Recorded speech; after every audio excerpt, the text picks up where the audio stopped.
When it starts, full gas. Into the final 200 metres, the chase has begun. What a sprint, never seen this before. Absolutely fabulous.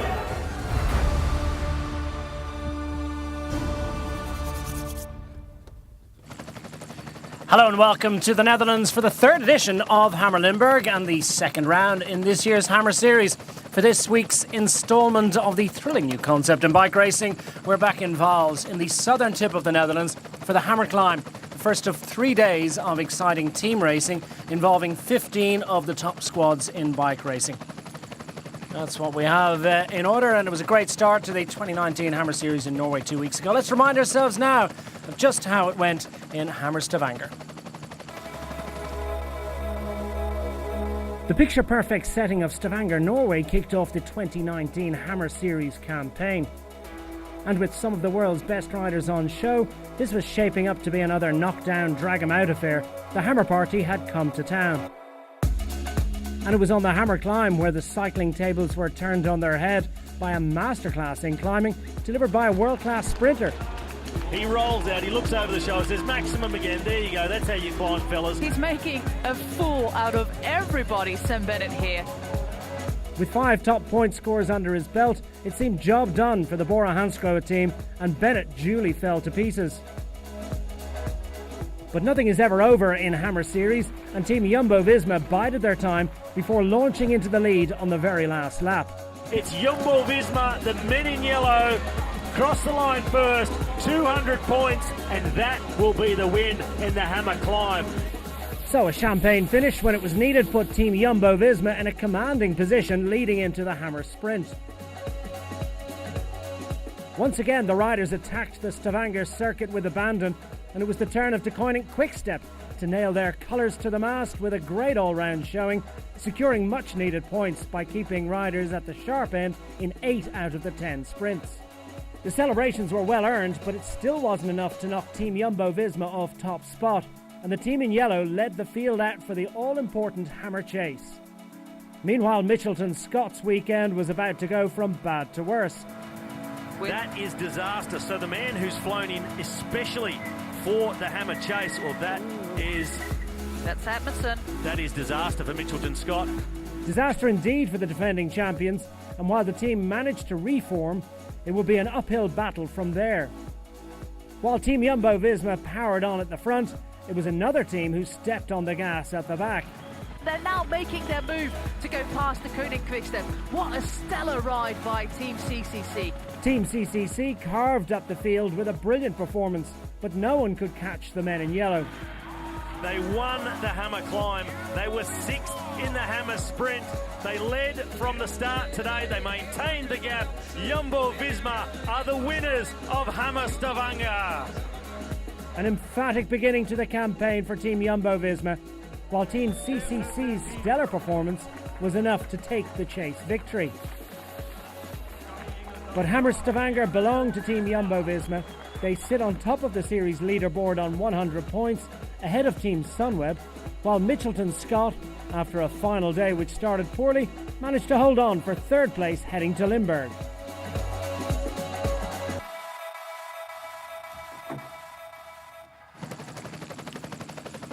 Well, it's advantage Jumbo-Visma after round 1, and the riders will need to find their climbing legs quickly enough again today on a challenging 8.4 kilometre circuit with points on offer at the top of the hill every lap. It's going to be all action throughout the 69 and a bit kilometres of racing this afternoon. Here's the teams and riders preparing at Sion with Fabio Jakobsen. Among the riders that De Koning Quickstep will be looking to try and perform. Can he get up the hill? I certainly know that he can sprint. Team Sunweb as well to the fore, and the early knockings in Stavanger a couple of weeks ago. Jumbo-Visma have a bit of work to do. Well, it's a fresh and exciting new concept for bike racing.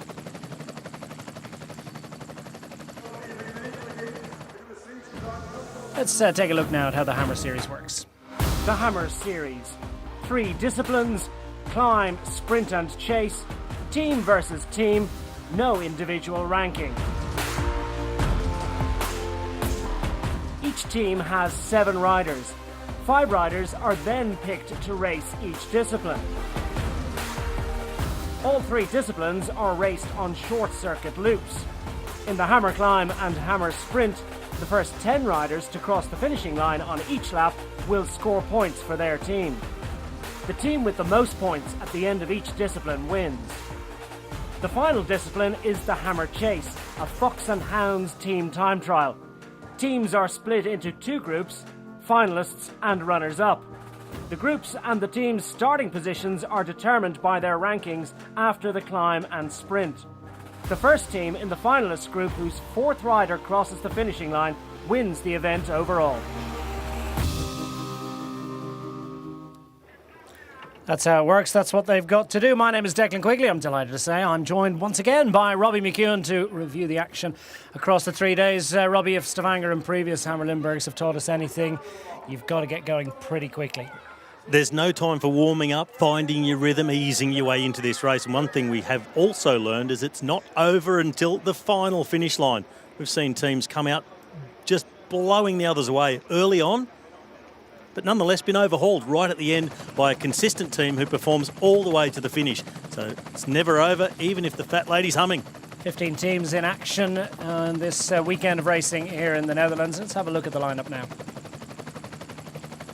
There's the Drielandenpunt, the point at which the three nations converge, and we've got 15 teams converging here for Hammer Limburg. Team Jumbo-Visma with the early advantage. Team Sunweb, Mitchell and Scott always go well in this event. Ineos CCC team, De Koning Quickstep, Bora Hansgrohe and Lotto Soudal. All of those top teams have really got the hang of Hammer Series racing.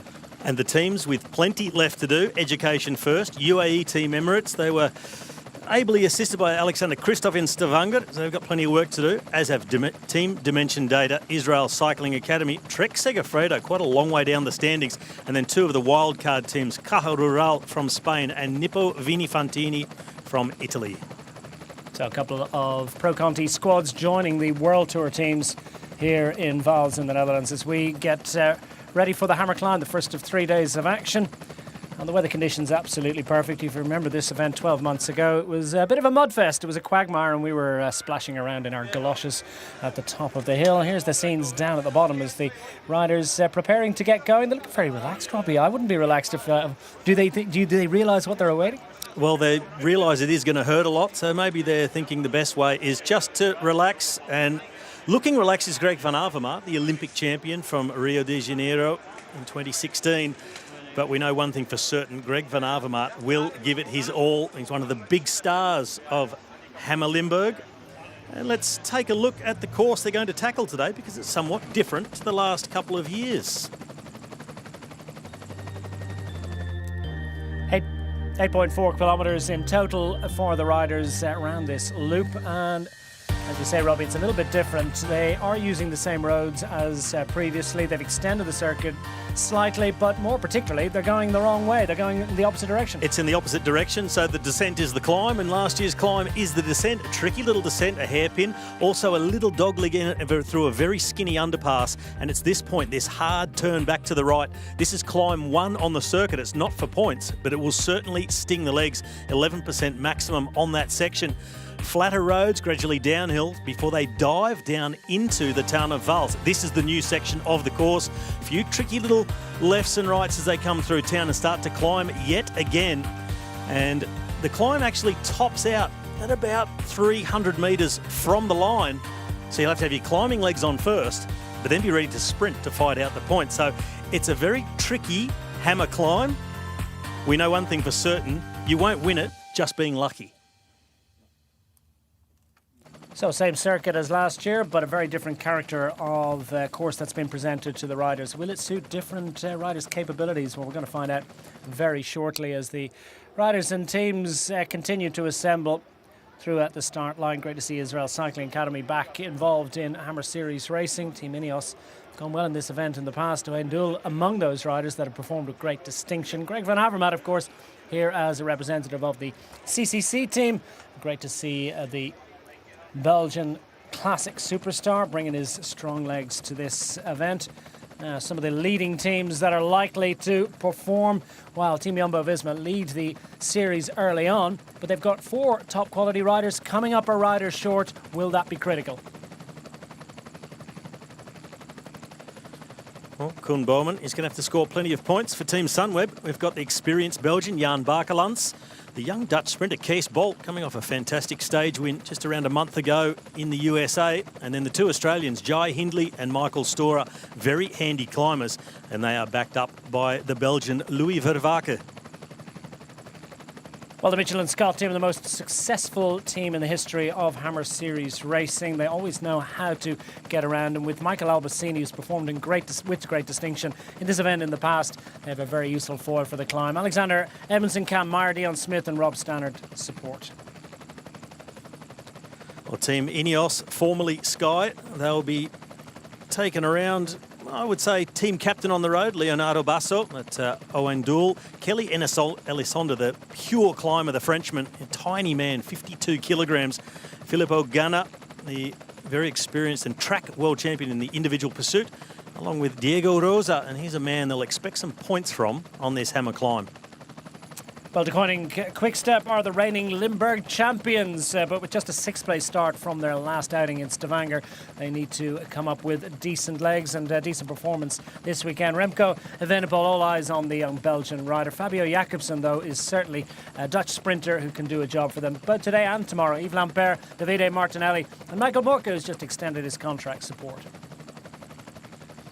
There's the lineup of some of the teams that we're expecting to come up with some decent results and some decent rides across the 3 days of racing action. Here's the scene at the top of the climb, the finish line if you want to call it. We've 8 sprints along the way, and of course we've got the double point sprints, and they come at the end. Watching, and we've got some celebrity viewers along for the ride today. Tom Dumoulin still continuing his recovery from that crash injury that he sustained in the Giro d'Italia a couple of weeks ago. He's set to come back into action on Sunday, but not quite quick enough recovering in order to go racing this weekend. I see him just chatting there to his ex-teammate Simon Geschke, the German, now with CCC. And Tom, they're giving him a bit of an insight into how hard the Hammer Series is and what he can expect on this Hammer climb. So here in Limburg, that right there is cycling royalty, Tom Dumoulin. And the whole country, in fact, went absolutely wild when he won the Giro d'Italia. Yeah, a couple of years ago now, we'll be going down to the Tom Dumoulin bike park for the racing in the next couple of days. Yves Lampaert coming off a nice victory in a 1.1 race in Belgium recently is tuning up for the defence of his Belgian national road race title, and he will be a little bit anxious to try and move up. Of course, they've got a little bit of neutralise coming up, but they need to probably think about exactly how they position themselves in the group. It's a short neutral section, and also Michael Albacini finding himself at the back of the group, always ridden well in the Hammer Series, but he's put himself behind the 8 ball by just lining up a bit later than all the others. Well, we saw that a couple of years ago. The lead car charged off into the distance and left a couple of riders behind at the very early knockings. Didn't happen to Tom Dumoulin on that occasion. He was coming off the Giro d'Italia, managed to coax heavy legs back into action and really honoured, I think, his distinction and his status as the leading resident of Limburg with a bicycle by scoring good points on that occasion. There's the scene down in Vals as the riders get set to get going, and the team cars all lined up behind dutifully. And let's hear from the team cars, and these are the riders and DSs. Just finished their lunch. It's Ken Vermark there, top right from Education First, just making sure he's got enough energy to take on the Hammer climb in the team car. Tom Steels, top left, along with the team doctor, Ivan van Mol. Got Nico Verhoeven, bottom left for Team Jumbo-Visma. And the Trek Segafredo, that's Luc Meersman behind the steering wheel, calling the shots to their team. And Trek Segafredo quite a long way down the standings after Hammer Stavanger. So they'll be looking for a big improvement here in Hammer Limburg. Yeah, they've yet to really crack Hammer Series racing Trek Segafredo. So I think for them an improvement on a best position of 8th in Stavanger last year, 8th in Hong Kong as well. Somewhat disappointingly, 14th. Couple of weeks ago in Stavanger, so improvements expected and hoped for from the Trek Segafredo squad as the teams and riders get set to get going. All about consistency. We saw it 2 weeks ago in Stavanger. Sam Bennett scoring so well early on, but not able to collect enough points, and his teammates weren't able to back him up. And that's what it's all about. The Hammer Series racing, it's about riding as a team, being consistent. Having one rider crossing the line first and taking big points is good, but it's not everything. Well, they've given that man a gun. That can't be a good idea. Tom Dumoulin gets them underway, and the Hammer Climb, the first event in Hammer Limburg 2019, is underway as they ride through this 1.9 kilometres of neutralised section, which could, in its own way, be a little bit complicated. Chopper and moto noise, etc., is super loud. Any chance we can fade that back a bit?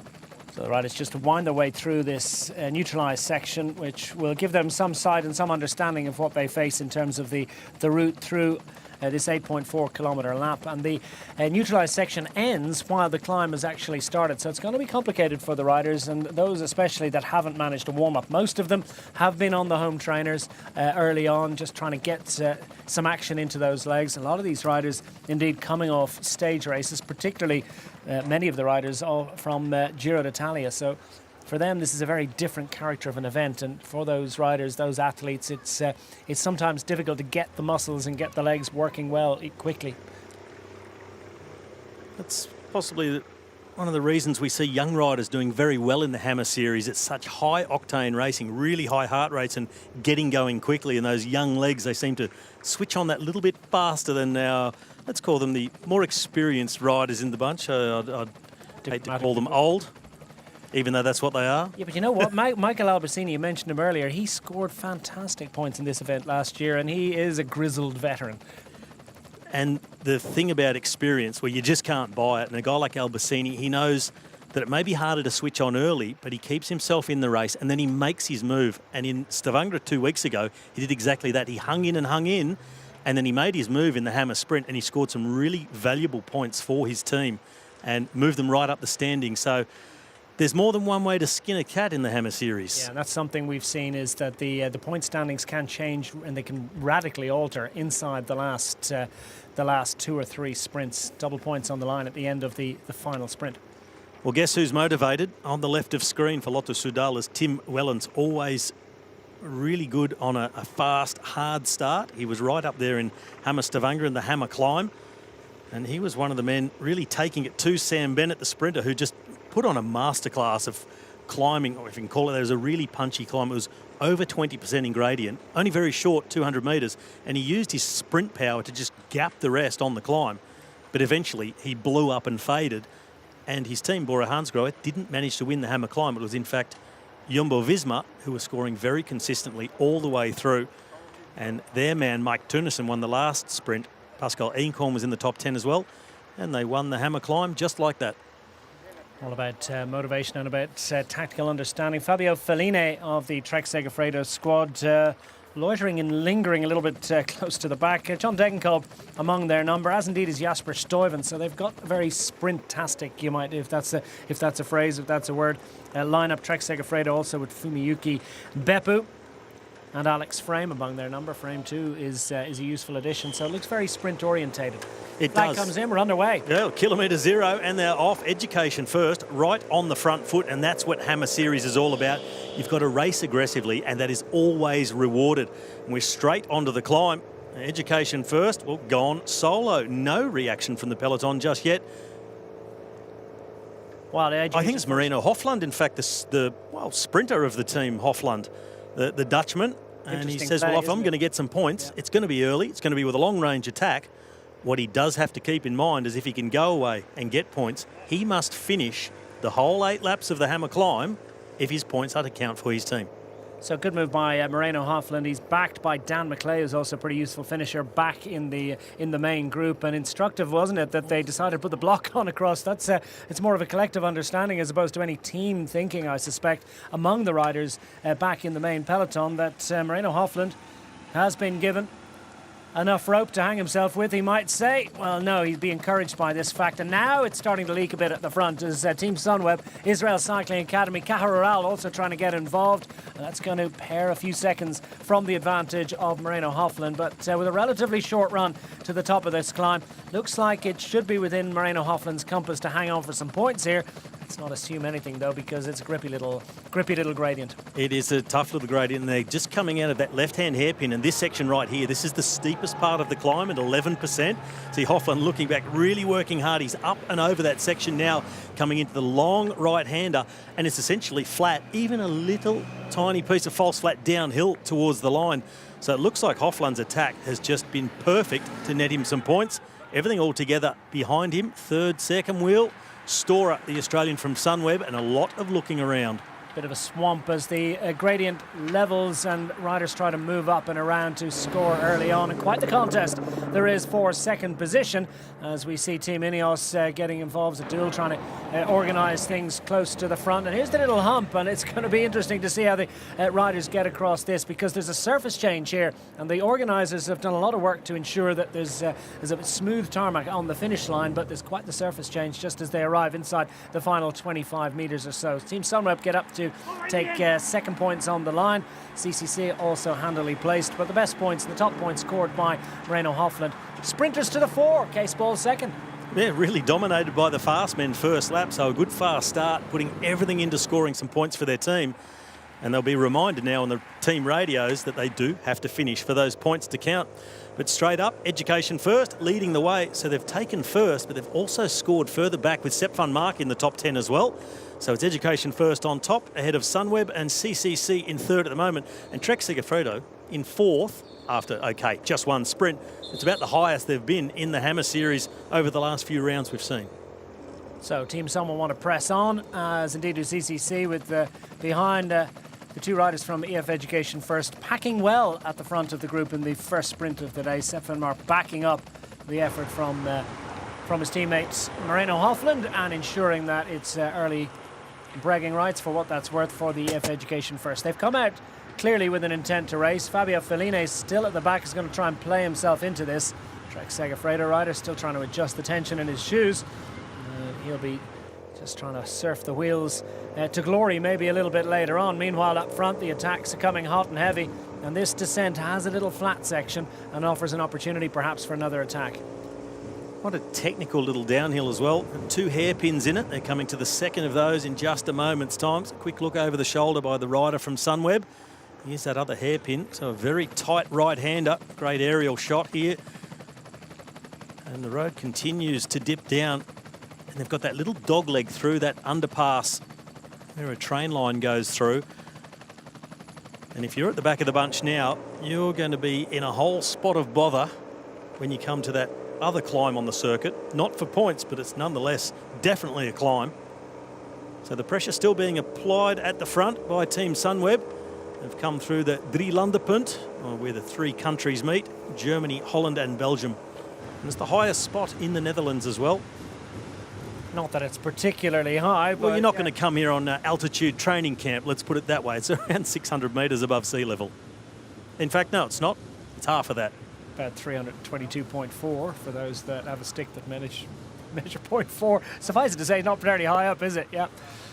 But down the back, the Nippo Fantini squad, great to see them back involved. This is Sho Hatsuyama, who's the Maglianero, the last finisher, the final finisher in Giro d'Italia a couple of weeks ago. So he had a tough and bruising 3 weeks around Italy. This is going to be a very different character of an event altogether, and he'll try and assist his Nippo Fantini teammates Ruben Acosta, Joan Bucompany, Mario Cima, and Giovanni Lunardi, another rider from Giro d'Italia. So riders down at the back, just trying to ride their way into that. It's quite the crocodile behind. The attacks have not produced a meaningful move off the front, apart from that initial burst from Remco Evenepoel. What it has done is soften the legs of a few riders in there already. Well, talking about softening the legs, here is another section will do exactly that, through another right hairpin, and now the road kicks up. So this is the other climb on the circuit that they're starting at the moment, and it snakes its way back up. They're in Belgium at the moment. They'll come back up and over the border, back into Holland. And on the front, Jumbo-Visma, Koen Bouwman. In fact, is that Antoine Tolhoek? Like Tolhoek, yeah. It was Tolhoek. Who's not exactly tall, is he? And oh, this hurts. This is not easy for Sho Hatsuyama, who must be absolutely shattered. The final finisher in Giro d'Italia, and he's really struggling to get into this one. And this, I think, tells the story. Often you look to the back of the bunch to get the understanding of just how hard a bike race is. And Sho Hatsuyama, I think, is going to have... could be a very short day out or a very tough one. Either way, it's not what he would have hoped for. No, well, anyone watching this has got to cut him some slack. Coming out of the Giro d'Italia, those legs, they'll take about 100 kilometres just to loosen up and start turning circles instead of squares. But I don't think we'll be seeing much more of him this afternoon. There's Tolhoek, who keeps applying the pressure. Michael Storer from Sunweb in second wheel, looking over the shoulder, and Greg van Avermaet. Look at who it is. It is the Olympic champion. Greg van Avermaet's decided to stretch his legs as Antoine Tolhoek looked over his shoulder to see where the next attack was coming from. It's coming from the Belgian superstar, Greg van Avermaet. He's seen enough, and he's attacking early. Well, it's inspired Remco Evenepoel from De Koning Quickstep to go out after him, the young Belgian dual world champion. He sees the Olympic champion go up the road, and that is the signal to go in hot pursuit as more riders are going out the back. Alan Banazek. That's not good news for Caja Rural. He's a pretty useful sprinter, and they would have hoped perhaps that he might have been able to be of use to the Spanish squad. Meanwhile, CCC have a joining of Belgian riders at the opposite ends of their careers. A little pat. Look at that for confidence as Remco Evenepoel says, "Hey, come on, Greg, why don't you come with me?" Hey, young fella, follow the wheel. I'll show you. I'll do a big turn. Come on. No, that is... Learn a thing or two out here with me. So that is absolutely classic stuff. The sheer confidence, the brio, he's just absolutely full of vim and vigour. And this is a young man who's going places in his career. He's going places off the front on the Hammer Climb. In the early stages, riders being jettisoned, and we're losing some significant names. Well, the first attacker, Moreno Hofland, who scored the top points for the EF Education first team at the first sprint. He has to finish. It is a long way to go to make those points count. Hofland has a lot of work ahead of him if he wants those 100 points to be added to the tally of Education first, and that's what Hammer Series is all about.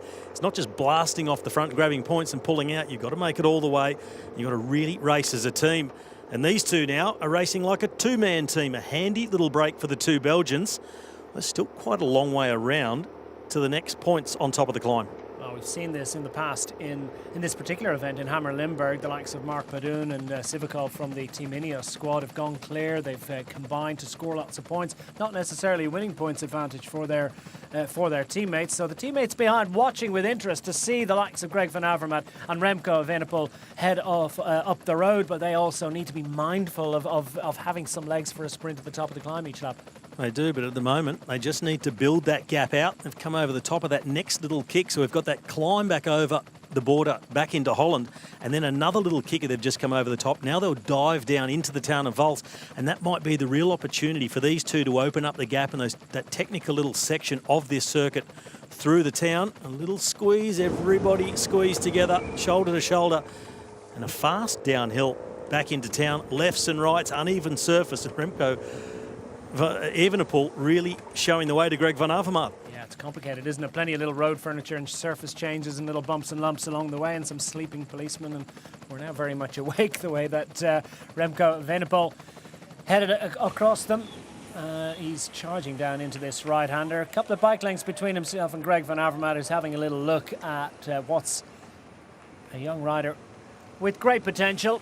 Double World Junior Road Race champion, and also a rider who's performed with distinction in the early knockings of a pro career. Many people surprised, they arched an eyebrow when the De Koning Quickstep squad decided to sign a rider who hadn't even raced as a senior to a World Tour contract. Remarkable stuff, but they're talking about him like they've spoken about no other rider in many years. Yeah, well, I guess they were confident by doing that. They've signed riders the likes of Filippo Pozzato and Fabian Cancellara in the same situation. Never raced in the categories underneath the professionals. In the under-23s, they went straight from juniors to being professionals. And here's another one, and there is so much hype around Evenepoel. Too much hype?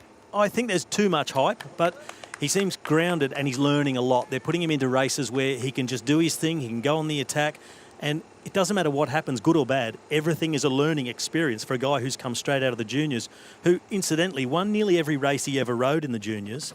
Most of them solo. He spent probably less than 15% of the time in a peloton. Yeah, even when he was bike racing, he wasn't doing too much bike racing, was he? So it's not the place that you learn very much. So it's a real learning experience. Everything he lines up in the professional ranks. Another rider struggling now, going out the back, and that is the national champion of the UAE, Yusuf Mirza. So struggling after just one lap, and that'll be the end of him today. And look who's coming across. It's Tim Wellens. We knew he loved to be active. He was in Stavanger, and he's doing it again here in Limburg. We're in the Netherlands, but it's three Belgians that have headed out front. It's Tim Wellens that has jogged up to join up with CCC's Greg van Avermaet and De Koning Quickstep's Remco Evenepoel, who's suddenly become aware that he's got Lotto Soudal's Tim Wellens for company, and Wellens is going to try and take a moment to recover. It's quite the effort to get across that gap. That was a big effort, and you can see it on his face as well. Tim Wellens really grimacing with the effort, and Evenepoel, he is just setting the tempo. He's done most of the work on the front. Well, time will tell if Greg van Avermaet says, well, thank you very much, young man. You gave me the tap on the backside. You led me through. I've let you do the work and take top points, but remains to be seen at the top of the climb. But three very strong riders from three very strong teams off the front, and further splits coming here now. So a lot of reaction coming, just his second time up the climb, and the peloton being obliterated. Someone threw a hand grenade in there, didn't they? It's all over the place at the moment, and riders are just in huge oxygen debt and desperate to try and cling on to any wheel that is presented to them. As out the back, there are riders all over the place. Alex Frame among them for the Trek Segafredo squad has some head scratching to do. A worrying moment for him as Bora Hansgrohe too, with Eric Baska in a chase group. Meanwhile, this is a select group up front of three riders, clear of a group of around about 10, which includes teammates of these riders. How do they ride behind? Well, behind they've got to ride defensively, just defend the lead of their leaders and try and get a free ride across, if there is such a thing on a climb like this one. Another rider coming across now from Education First. Looks a little bit like could be Sepp van Mark from the style. Hard to tell from that distance, but De Koning Quickstep, they are seeing another man go overboard. Well, that's Fabio Jakobsen. Fabio Jakobsen, he is a sprint sensation, and a lot of the crowd would have come to see how their favourite could get on. Doesn't look like it's his day, and you know what? It's a wry smile. A lot of the sprinters have already been offloaded. So that's the thing about Hammer Series. You come with a limited number of riders, 7 in total, 5 ride each discipline. Sometimes you've just got to line up. You've got to choose your team depending on where you want to make your impact. It might be you're thinking in the sprint and the chase, and you're willing to sacrifice a little bit on the climb. They're well represented up the front. They might have lost Jakobsen, but they do have Remco Evenepoel up the front, and they are almost over the top of the climb. And Tolhoek is also coming across. Jumbo-Visma, they want a piece of the action. Scully is trying to it is Tom Scully. It's like Tom Scully and Antoine Tolhoek, a very different character of bike riders there, aren't they? But Antoine Tolhoek coming out of Giro d'Italia, but he did great work, didn't he, to assist his team leader Primož Roglic on that occasion. But now he's racing for a very different team event, and the team Jumbo-Visma trying to replicate their performance of a couple of weeks ago in Stavanger. And we've seen Antoine Tolhoek perform extremely well on this particular circuit, albeit going in the opposite direction in the past. This is a big worry now because we've got a lot of teams involved in this group up front. They're going to hoover up a serious amount of points, but Scully arrives just in time, perhaps to try and pinch a few points, but Remco Evenepoel is just about challenged by Tim Wellens, but hangs on to take top points for the De Koning Quickstep squad. Wellens, Scully, Van Avermaet, Bodner, Tolhoek, Fellaini all scoring well. It's that Fellaini really, for having loitered at the back, timed his effort well. But it's a big ride, must have cost him a lot of energy, but he has got some points. And then the last 3 lots of points is for Philipsen, Dion Smith and Tom Jelte Slachter in 10th for Dimension Data. And just look at what is left of the peloton. It has been just blown to smithereens, riders scrambling, trying to get themselves back on terms. And it's often the way early. Things get blown right up. You've got to just try and consolidate, keep yourself in the race, that things settle a little bit. You've just got to rely on getting a second wind. And riders in the cars will be hoping that the group in front might actually come back to them as everyone looks for some sort of a rest after a couple of laps of this insane kind of pace. Well, Bora Hansgrohe have managed to get involved up front as this Bodnar just who's handily placed. So 4 teams reassembled. Great to see Cara Rural, the Pro Continental outfit, have put a rider into the leading move. Well, I think this is the second group on the road. I would be very surprised if they've got back on terms with the group of Van Avermaet, Evenepoel and Tim Wellens. And no, they haven't. Here they are. This is the front group now. Yeah, this is the head of the race. Team Wellens on the back. Antoine Tolhoek has managed to get involved. Fabio Fellini, remarkably, it looked like he was dangling around at the back, but he is, we understand, in there, or is he? It would make more sense. No, he certainly is. It is Fabio Fellini, who's just struggling, frantically trying to get onto the wheel of the rider in front. Massive oxygen debt, huge effort to get across, and still Evenepoel sits on the front. Now, he took top points last time out for the Deceuninck Quick-Step squad, and he's happy enough to ride on the front here, and Wellens and others isn't much enjoying it. Oh, the intensity really telling early on. That gap, 10 seconds between the leading group of 7 riders that are up the road there. Evenepoel, Van Avermaet, Wellens, Scully, Fellini, Bodnar and Tolhoek. EF Education first, still, Jasper Philipsen, another young man with huge potential, about whom much is expected and much already has been delivered.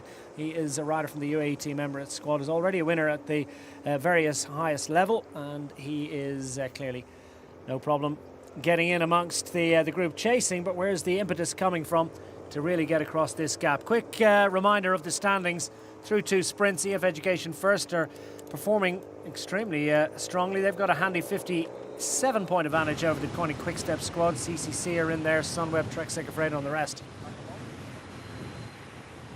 13 second, make that 10 second. Het is nog ver, hè. Nu vooral profiteren van die groep. En als er weer een ontsnapping op gang komt met de juiste renners, gewoon meegaan. So Tom Steele's just reminding Remco Evenepoel it's still a long way to go. Just take advantage of being in the group. Don't do too much work on the front. And then if things coming back together, and also mentioning to his other riders, if the right riders are going up the road, then take advantage, be with them. And it's all about being on the front foot, and Tom Steele really understands that. A great tactician, a former world-class sprinter. Is he good? And I can know that firsthand. Yes, he went toe-to-toe with the man alongside, so he knows how to place his riders into perfect position. Remco Evenepoel looking pretty good at the moment. Michael Albacini, though, as Robbie has mentioned, likes to time his move, often likes to leave it a little bit later in the race, but he's finding himself with a very significant group who are clearly going to hoover up the majority of the points, and they're starting to distance themselves from this group, and there doesn't look like there's a whole lot of impetus in it. So Michael Albacini sprints out of a dead hairpin just to see who's going to come with him. No one at the moment. Well, he's very explosive, Michael Albacini, and he knows that it's either try and go across in a solo move like this, or they need to sacrifice riders and just try and chase it down. They've only got 18.5 points at the moment compared to the 200 of Education First. So they really need to get a rider across to that front group that they're represented. Well, Cohen Bowman, it looks as if he's going to try and make the junction with Michael Albacini, and that'll be very useful indeed for the Jumbo-Visma team, because they've got Antoine Tolhoek up front, who's there to try and score some consistent points, albeit it's going to be interesting just to see how well he can perform in the sprints should this team hold out an advantage for any extended period of time. Probably worth reminding you, it's only 13 seconds, so it is a narrow enough advantage, while we still have Remco Evenepoel sitting on the front. Look at those watts. Well, look at that, 535 watts average power through lap 2. It's just enormous. Do that for 10 laps, 9 laps. Well, you said 13 seconds, that gap on this climb. That's only about 100 or so metres between the two groups. So Albacini, he's got the reaction out of the group. He's got Geschke in his wheel behind, the German from CCC. Kenny Elisonde is the man on the front, the young Frenchman, the lightweight. If in fact he was a boxer, he'd be somewhere between bantam and super flyweight. And the pure climber, well, he is trying to get himself across that front group, and they have got themselves away from the peloton. So we could well see these two groups come together. More reaction still coming from behind. Now, this is interesting as Albacini goes to the front. They're all punching their way through and trying to get on terms and narrowing that advantage. As Albacini crouches low. And next time also on the finish line, koeitongen. Koeitongen, always goed met patatjes en tomatensaus, hè? Ja, maar ja. That's typical Luc Meerseman. So what he meant was next time through the finish line, because it's lap 3, he said koeitongen. Do you know what that is? Koeitongen. Cow tongue, always good with potatoes and tomato sauce. You know what I mean? It's double points. Okay, that's the real one. That's what really matters. So he's just keeping himself entertained and maybe to keep it light, a little bit light for the riders. So he's come up with that. It's cow tongue, double points. It's not unheard of for event organisers to actually give a cow's tongue as a prize in these events. Yeah. Maybe not this one, but certainly events in the past in this part of the world and not too far away. Groups all over the place. We have got riders just dangling off the front of this chase group, and this is going to be interesting. The gap has come down to it came down to 12 seconds and then extended again as more riders try to pile clear, and Albacini's efforts to try and drag a group clear don't look to have been productive here. Is this Hindley? This is Jai Hindley, indeed, the young Australian from Sunweb. So he was in that group with Michael Albacini, and he saw the big reaction coming. That peloton split in two, or what's left of the peloton were coming across. He thought this is the right moment for a counter-attack up and over that next little kick before they dive down through the town of Vals. And we saw it last lap through when Remco Evenepoel was leading Greg van Avermaet, lefts and rights. Many changes of surface too, from nice tarmac onto cobbles, onto what they call clinkers here in Holland, the pavers. So a really tricky little section, and somewhere if you take some risks, you can really make up some time or come completely undone. So it's the Dutchman Antoine Tolhoek, the diminutive figure of the Jumbo-Visma climber, who rolls along at the back of this group with the big work being done at the moment by Fabio Fellini's up front. CCC represented courtesy of the Olympic road race champion. It's Greg van Avermaet. Remco Evenepoel is the rider in blue, the Deceuninck Quick-Step rider who's done so much of this work so far to keep this group clear. Tim Wellens there in the white and red colours of Team Lotto Soudal. Matthew Bodner is scoring well, potentially, at any rate, for the Bora Hansgrohe squad. In the pink colours of EF Education First, Tom Scully, the New Zealander, skipping across, scoring well last time round, and it's EF Education First that are leading this event in the early stages. Well, a couple of well-timed moves by Education First. The first one from Marino Hofland, but of course, he is a long way behind the peloton, and the question is, can he keep himself in the race? We do say they have to finish to keep their points, but he also has to keep himself from being lapped. If he's lapped, he's out, those points are gone, and Education First could drop away from the top of the leaders board.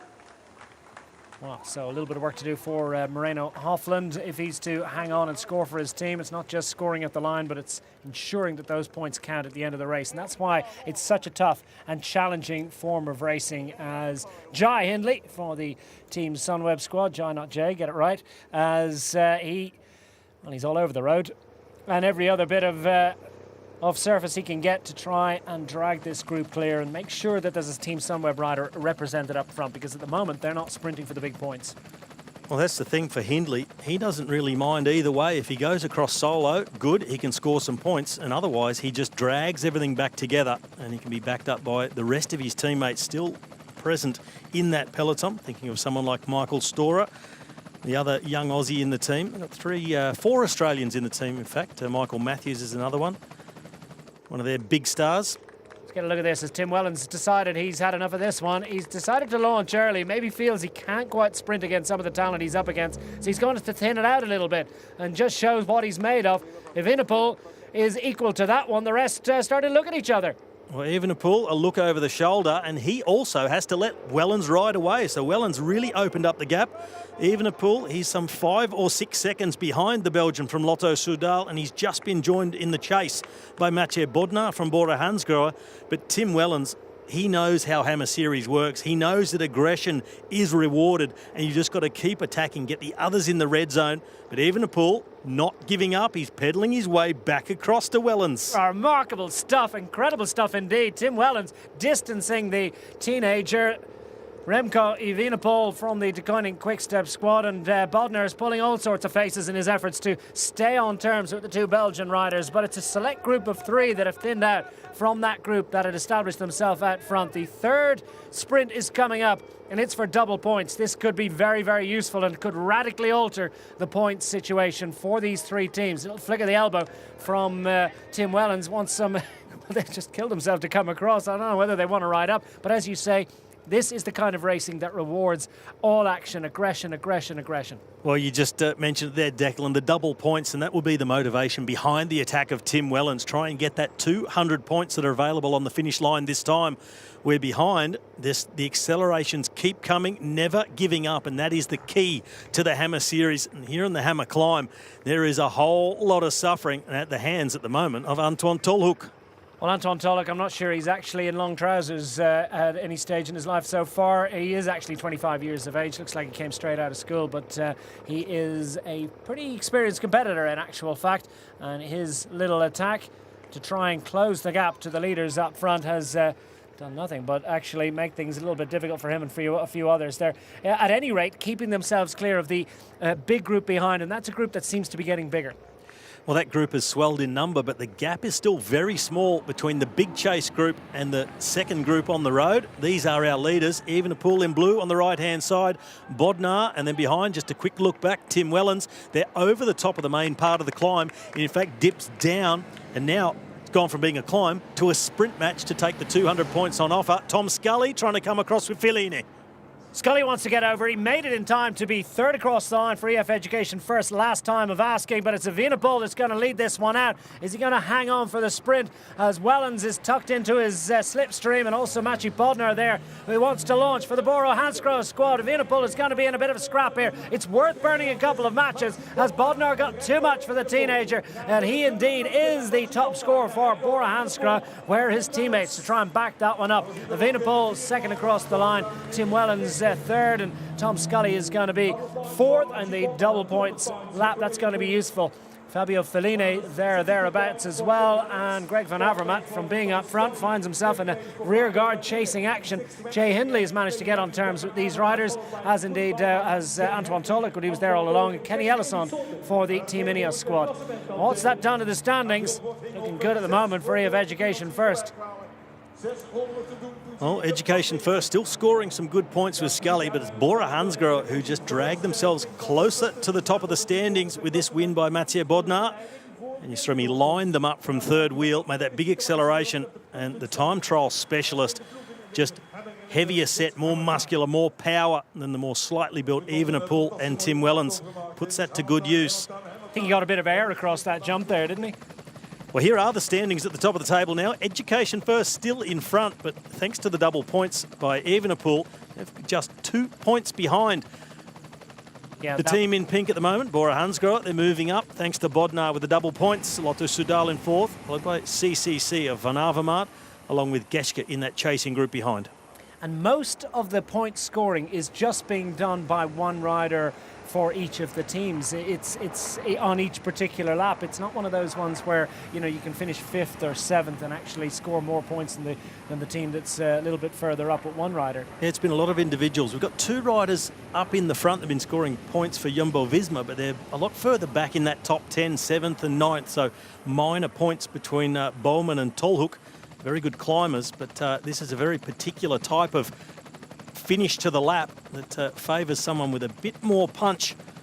And there is one of the Jumbo-Visma riders trying to make his way across to make this a group of 4 in the front.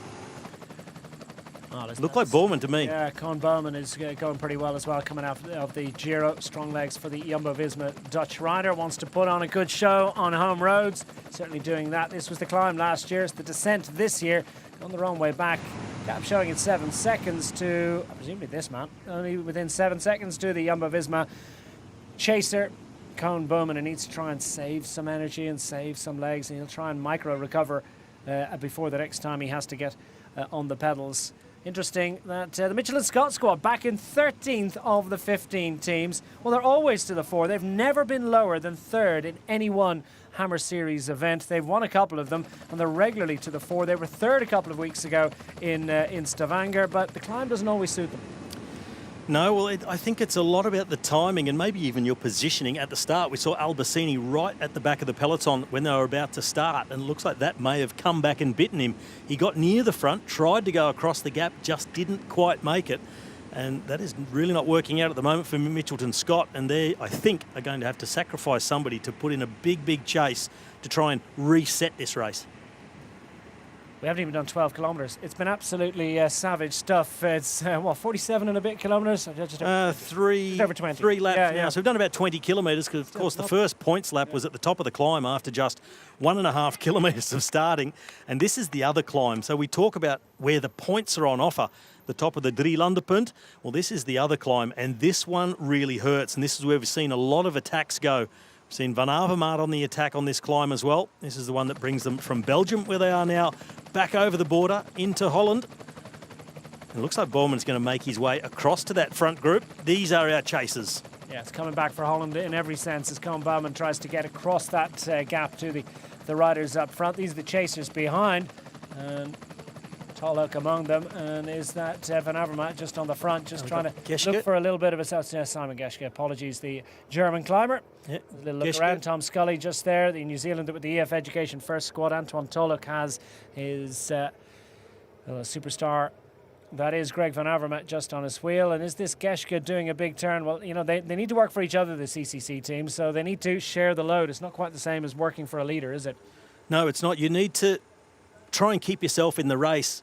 You can't just sacrifice, because then you lose a whole heap of points. You've got to try and keep scoring. But, of course, on a section like this with Geschke setting the pace, it's not really a free ride for all the rest because they're on a climb. So he can go as hard as he wants and try and close the gap down. Everybody's going to feel it just as much as he is. Is he trying to set something up for a counter for Greg Van Avermaet, or is this a different character of an event and that tactic doesn't quite play in the same way? Well, looking at the gap being 15 seconds at the moment, I would think just trying to narrow the gap down and maybe hope for a jump from Greg Van Avermaet, because 16 seconds is a big gap to close just riding on the front. We look further back, the peloton is at 39 seconds behind the front of the race, so things still hanging in the balance. It's a big gap, but they can still get themselves back in it. Well, what is Remco Evenepoel to do? The De Koning Quick Step squad have a rider up front. He's done so much of the legwork here. His enthusiasm knows no bounds, and the young teenager is, well, he's scoring well, and they're within a couple of points of the lead of this competition. Let's hear from the De Koning Quick Step team car here, and what sort of instructions have they got? This is good, Remco. 3 in the front. You always take points. Just work well together. This is a perfect situation. Current situation in the race. Well, Koen Bouwman has joined up now to make it 4 at the front, but still a perfect situation for De Koning Quick Step.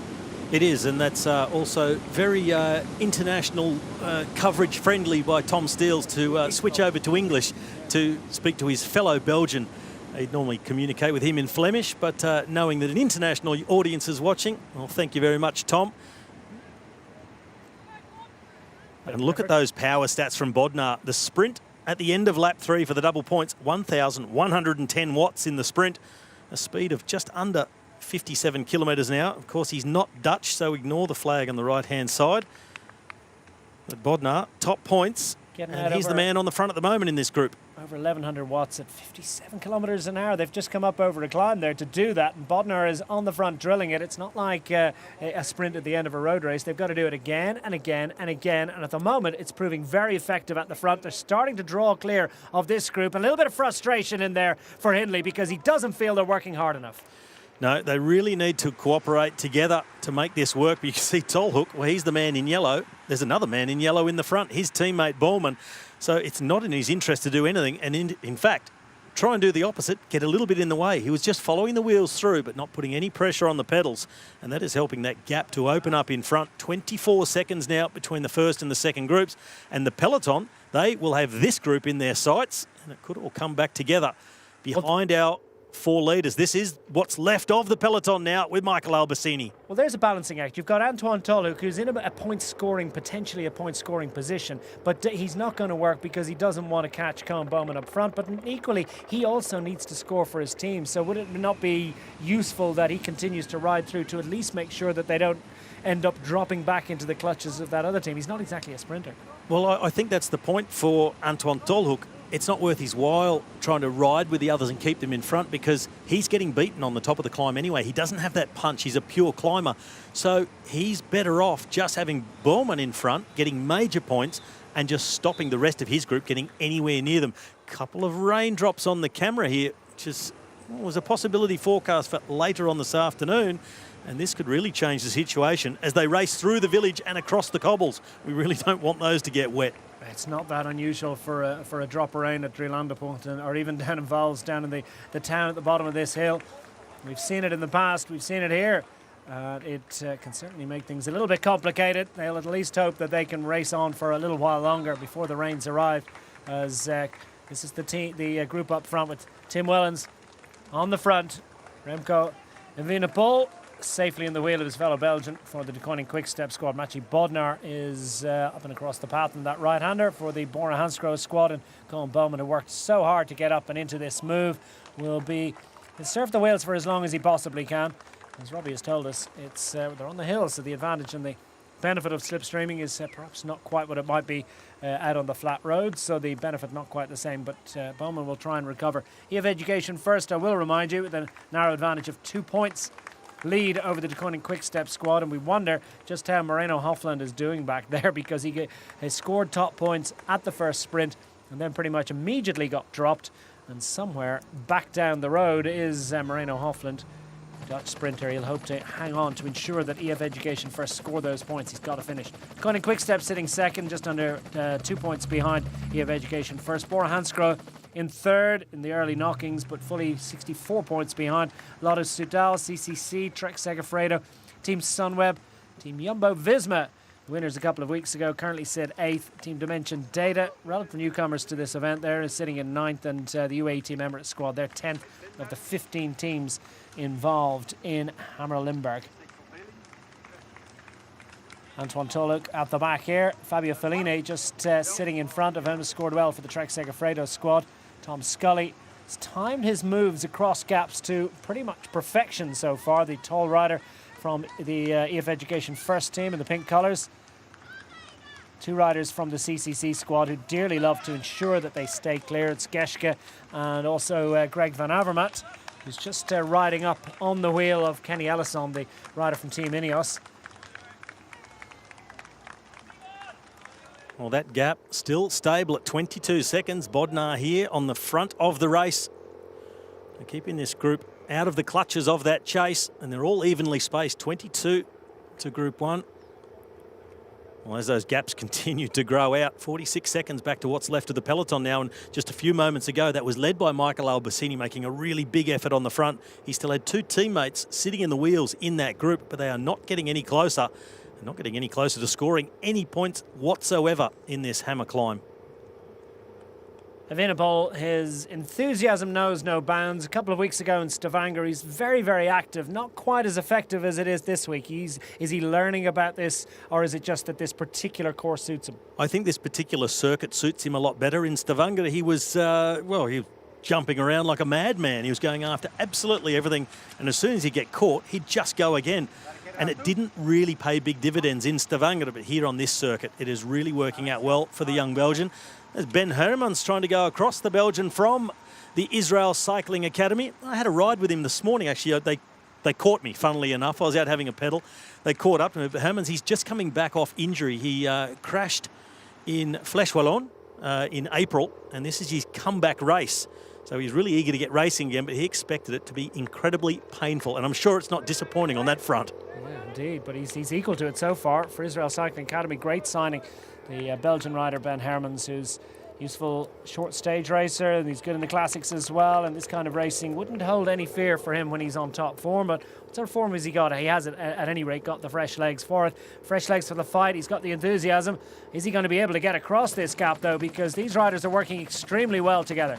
It's a well-oiled machine out here in front. Nobody's shirking any of the work, all taking good, strong pulls on the front, and that is maintaining that gap. And here is that chase. And a reaction from behind as well. Looks like Van Avermaet is trying to come across. He is with Elisonde. And it looks like our 4 riders in front, they will stay away to fight out the major points again on this lap. Ellison making an absolutely massive effort to stay in the wheel of Simon Geschke of the CCC squad. Jay Henley's there as well. Fellini's looking around, and Toluk struggling to actually stay in the wheel. Knows that he's got to get up over the hump here and get back on the descent, because that big group behind, they're not completely out of it. The likes of Team Dimension Data, most notably the Mitchell and Scott squad, not really represented up front, not represented at all. Is Bodnar going to roll him again? Evenepoel goes for the sprint, but it's Bodnar that's going to take this one. as Cohen Bowman leads Tim Wellens across the line for third and fourth place points. Hermans looks like he could well just about hang on clear of Feline to score for the Israel Cycling Academy team ahead of Trek Segafredo, with Scully next up for EF Education first, Ellison Geschke, Hindley and the rest. Those are the point scorers. What's it done to the overall situation? Because Bodnar is doing great work, isn't he? And that's moved Deceuninck Quickstep up into the lead, with the Bora Hansgrohe squad slipping into second, and EF Education first, dropping from first to third. Well, it is very tight at the top. Those first three teams within 51 points of each other. Lotto Soudal a little bit further back in fourth with CCC. So this front group really dominating through this opening 5 laps of the Hammer Climb. Let's have another look at that sprint, and Bodnar, very much like he did last time, steps out of the slipstream, puts down the big power, and he's just got too much punch for the climbers in that group. Remco Evenepoel putting up a good fight, but just not enough to take on the pole in the sprint. As Bora Hansgrohe are taking top points, but Deceuninck Quickstep who go to the top of the tables. Evenepoel is not quite the equal of Maciej Bodnar, but no problems holding off Cohen Bowman and Tim Wellens, who's perhaps rethinking his strategy.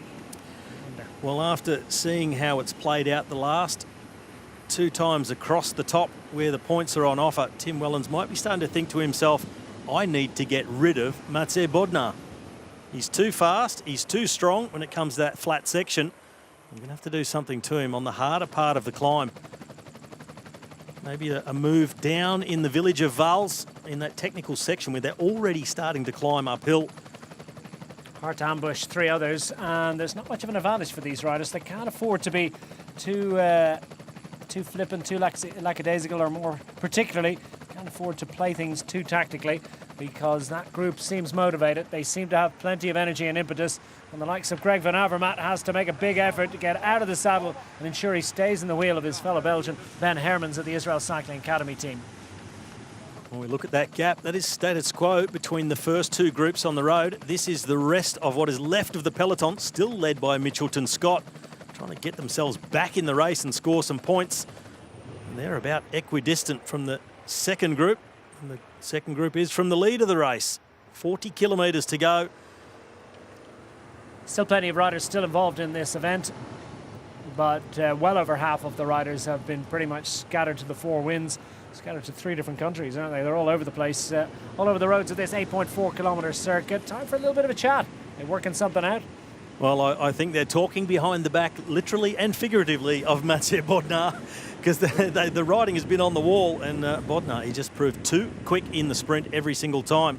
So hatching a plan, the 2 Belgians. Could be useful to both of them, really. If the Deceuninck Quickstep squad and Lotto Soudal, they are huge rivals, absolutely massive. The 2 biggest teams in Belgium, but maybe it could be to their common cause that they could race clear of Maciej Bodnar, who's scoring individually but successfully and regularly and consistently for the Bora Hansgrohe squad. Similar sort of pattern to what we saw on the first part of the climb in Stavanger 2 weeks ago. It is, and don't think it's over by any means, because we saw in Stavanger a couple of weeks ago, we've seen it here in Hammer Limburg as well before. You think certain teams are dominating through the first half of the Hammer climb, and everything gets turned on its head in the second half. It is so demanding. The intensity is so high. Expect to see some of these riders in the front start to blow up and fall back to what is still left here in the peloton. Riders who haven't been sprinting yet, riders who've been sitting in the wheels for most of the time. If they can catch back up, then they can really turn this race around. Pretty motivated group, and 3 riders there from the Team Ineos squad. They've gone well in Hammer Limburg in the past. They won the first edition of this race 2 years ago, so they've got the numbers in there. Should things change a little bit, you've got Leonardo Basso's in there. Diego Rosa picked out as well as Cohen Bowman. Sits on the front of this group, likes it in the climbs. Showed huge strength and power to assist Primoz Roglic in Giro d'Italia over the last 3 and a bit weeks. But Maciej Bodnar happy enough to sit in second position and just hoover up the points when they're presented to him. What's happening just behind? Well, I'm just looking at that leaderboard and seeing Education first with their 335 points. Let's not forget that 100 of those came thanks to Marino Hofland, who then was dropped immediately the next time around and may or may not still be in the race. And if he doesn't finish, his points will not count. And Education First will tumble down the standings. These three riders now, they make their way back up towards the border, out of Belgium, back into Holland. This is Ben Hermans, the Belgian from Israel Cycling Academy, on the front of Chase Group 1. A little bit of a gap back. Jai Hindley, he's the man closing it. Tom Scully, who wipes the sweat from the brow. Greg van Avermaet always looks like he's doing it tough, but he's always there. He's somehow always got the strength. He's got that extra gear when he needs it, and he is working extremely well and scoring well for the CCC squad. We've got three riders listed as retirements. That's Alan Banaszek for Carol Rural. His teammate Xavier Canelas is also a retirement, and Fabio Jakobsen, the Deceuninck Quickstep squad rider, is not going to be scoring today. Rudy Barbier, I can tell you, is also showing as red on our screens. But at the moment, it looks as if Moreno Hofland is still in there and still hanging on to score for the EF Education First team. Well, the peloton here have managed to narrow that gap just slightly. It was Rasmus Tiller from Dimension Data on the front in his wheel. It was the Education First rider, the Belgian Classics specialist, Sepp Vermaak. Shadowing that move, he's of course got Scully up the front. I think Langeveld in there as well for the EF Education First team. So they've got some good riders thereabouts in that Chase group, should it come to pass that they manage to close the gap to the leaders up front. Plenty of negotiation, plenty of conversation. Now Colin Bowman in deep conflab with Lotto Soudal's team, Tim Wellens. And I can safely say that on the last 8 to 10 kilometres, Tim Wellens has done the least amount of riding on the front of this group. He's done more talking than riding on the front, trying to hatch a plan, because he knows that Bodnar is just going to keep wrapping them up when they come across the top of this climb. He's trying to work out a way to combat that. So Poland's Maciej Bodnar now rolls to the front, and I suspect he's going to feel a little bit of heat on the back of his neck, because he knows that the others behind are getting a little bit frustrated with the consistent scoring, the consistent sprint performances by Bora Hansgrohe, and they need to try and keep that strength there for as long as possible, but then they need to try and score the points and score the best points that they possibly can. Colin Bowman getting frustrated, we saw with Tim Wellens, a lack of contribution there. Wellens now at the front, but the rider in yellow sitting in his wheels. Colin Bowman, what is he going to do about ensuring that he starts to score a little bit more consistently and a little bit more effectively? Well, they're sitting, Team Jumbo Visma sitting 7th in the standings at the moment. We staan nu 7 in het klassement, 7 in het klassement. Dus blijft een beetje status quo met de ploegen. Dat er 4 koplopers zijn met Koen. Dus Koen kan de komende rondes punten mee sprokkelen zo. En Antoine zit niet meer achter jou, Koen. Dus Antoine is uit de achtervolgende groep. So just plenty of information there from Nico Verhoeven to his riders.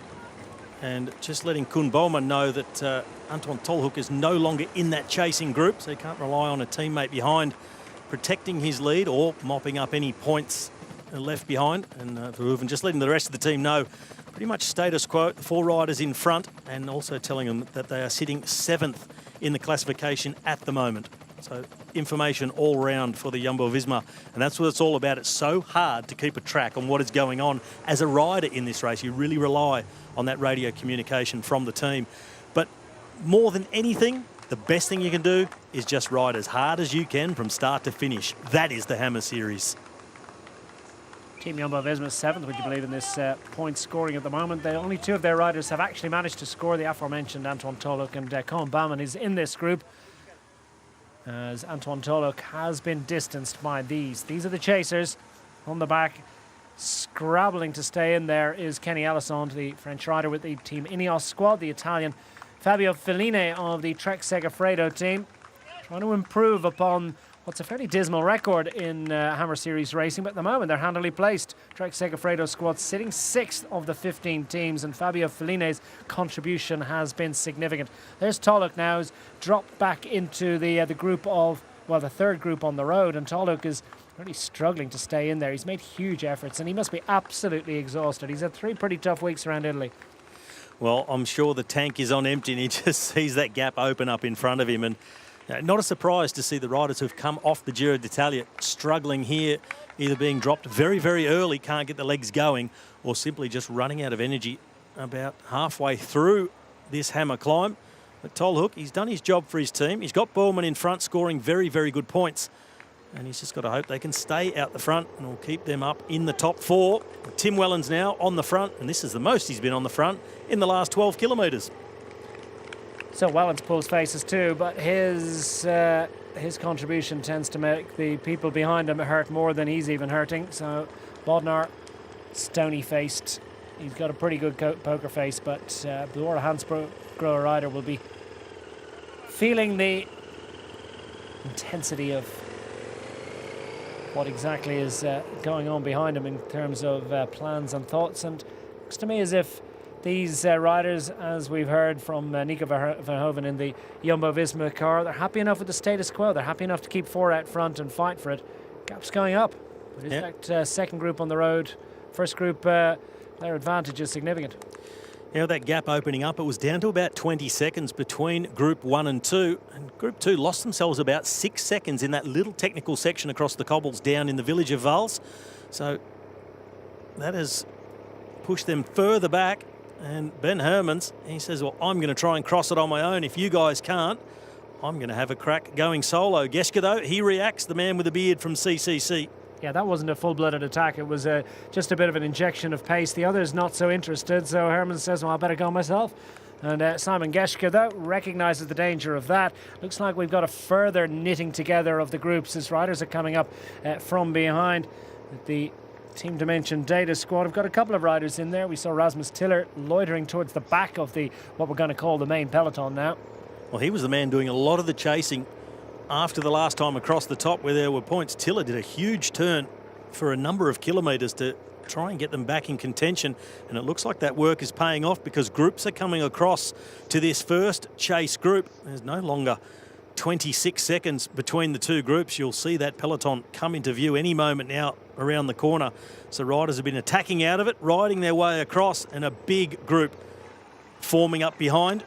Riders are on their ear, aren't they? They're really struggling just to stay in here and to keep this effort going. We've still got 34.5 kilometres, so at about half the race still available for the riders to score points in. There's a little flick of the elbow from Remco Evenepoel. Is that the time to start flicking the elbow? That's the question. Well, he's putting himself back in the wheels. They were over the major part of the climb. They're over the real part of the climb. It now flattens out, even dips down, and they will see the finish line from where they are at the moment. Just a matter of 250-odd metres to go. Tim Wellens, a flick of the elbow as well. 100 points on offer this time. The next lap around will be double points again. There it is, 200 metres to go.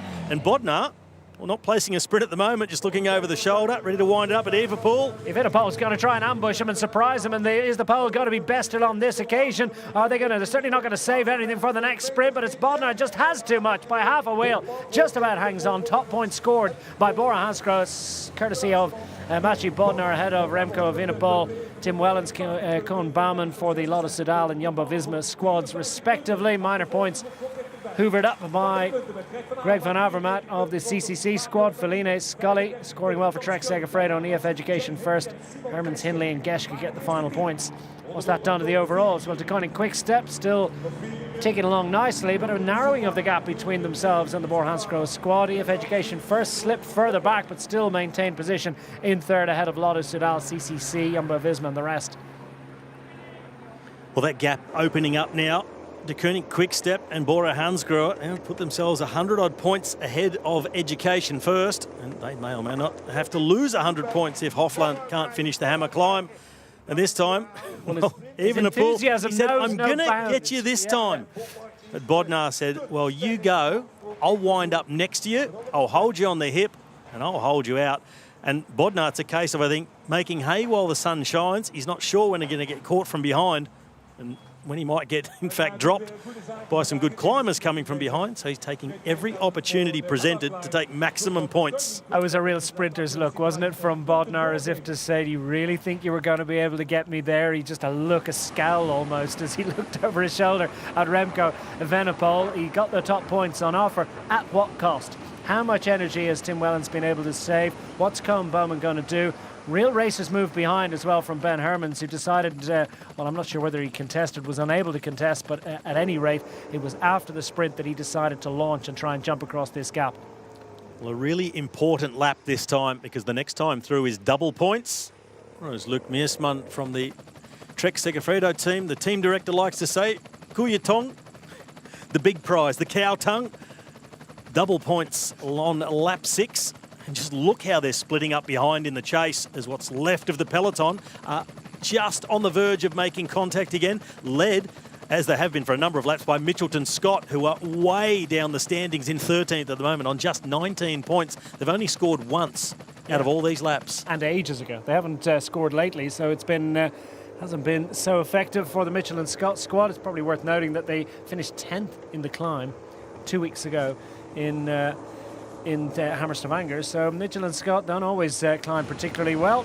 10th as well in Limburg in 2018. I should say they were 4th actually in the climb in Stavanger 2 weeks ago, but 10th in the climb in Hammer Limburg. Now there is a different composition of the teams. They bring different riders, but you do see certain characteristics, certain patterns start to emerge for some of the teams, and Mitchell and Scott certainly tend to be particularly good at the sprinting, and more importantly at the hammer chase, which pays the real points. Well, it does, but you've also got to make sure that you are in the top 8 after the hammer climb and the hammer sprint, or you won't be riding for the major prize to win Hammer Limburg on Sunday. If you're not in that top 8, you'll be racing with the chance of winning the hammer chase, but you can't win the overall of the Hammer Limburg. You'll just be racing for places 9th to 16th, so they've got to get a move on and start scoring some points, but they are running out of time. Double points this time, a lap 6, and then just 2 more times through after that. Double points on the final lap as well.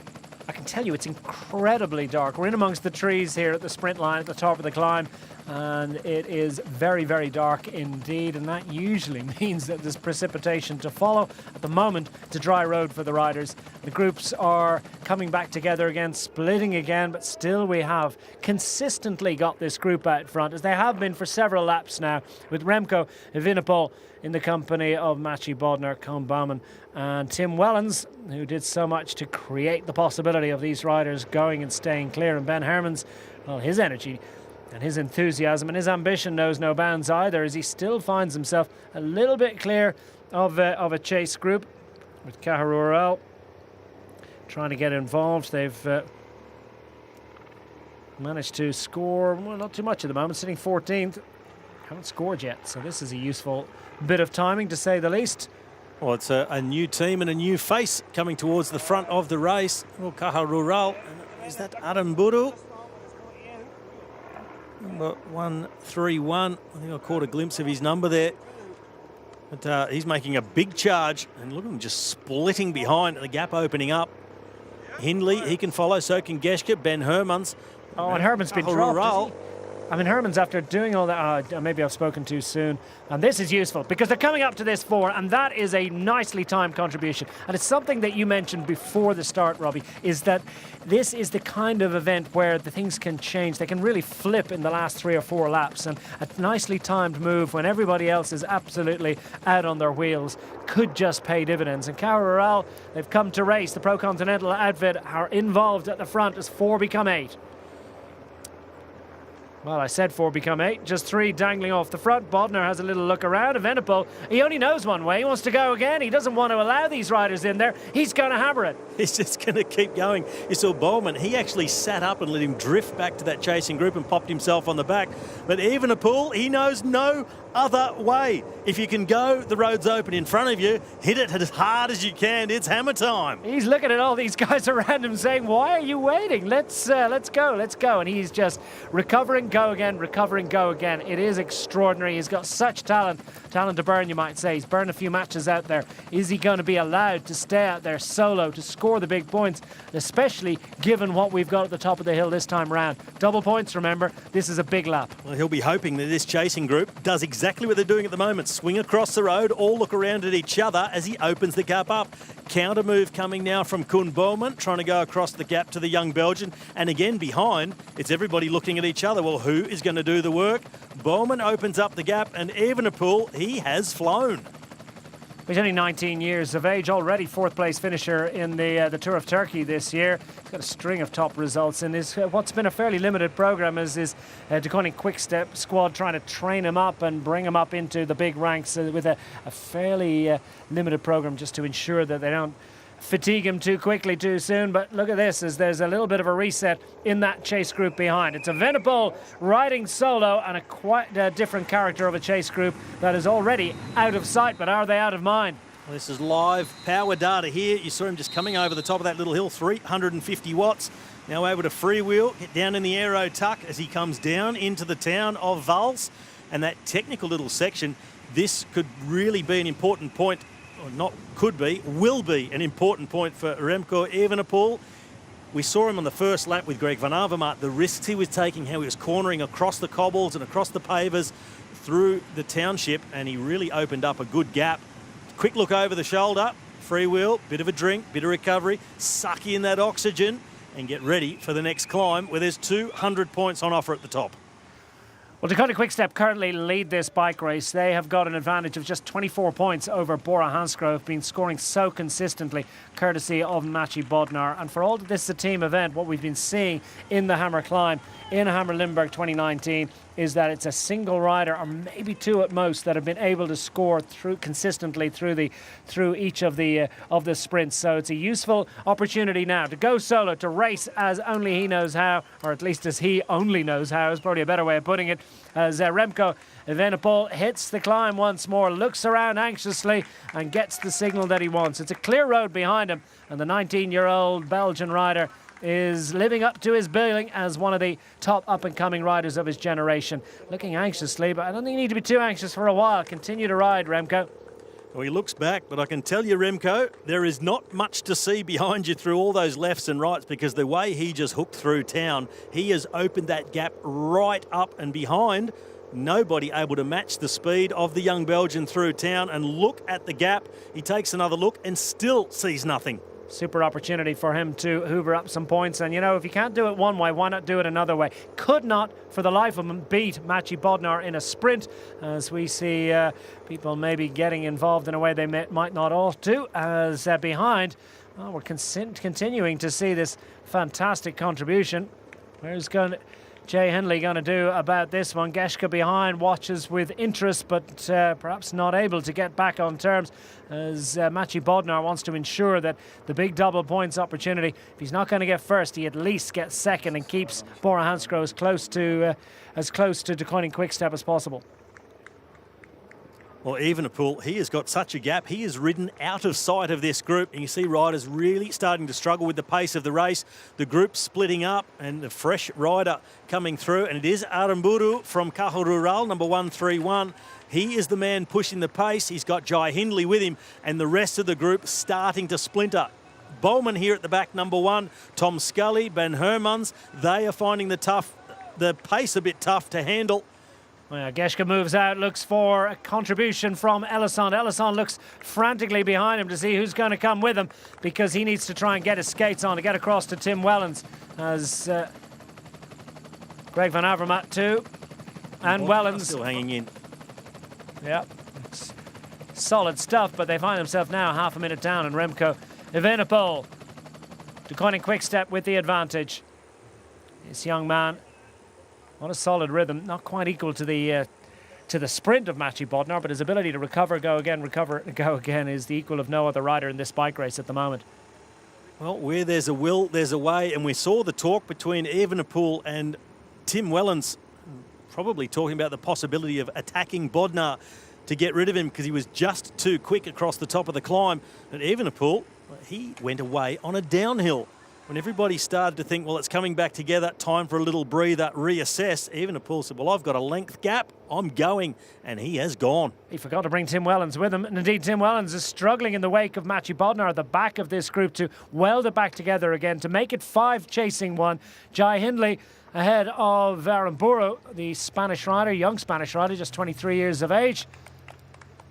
Scored some top wins, including a stage victory in the Vuelta Ciclista Comunidad de Madrid already this year. So Aramburu is a very consistent and top-level performer. Chase group behind.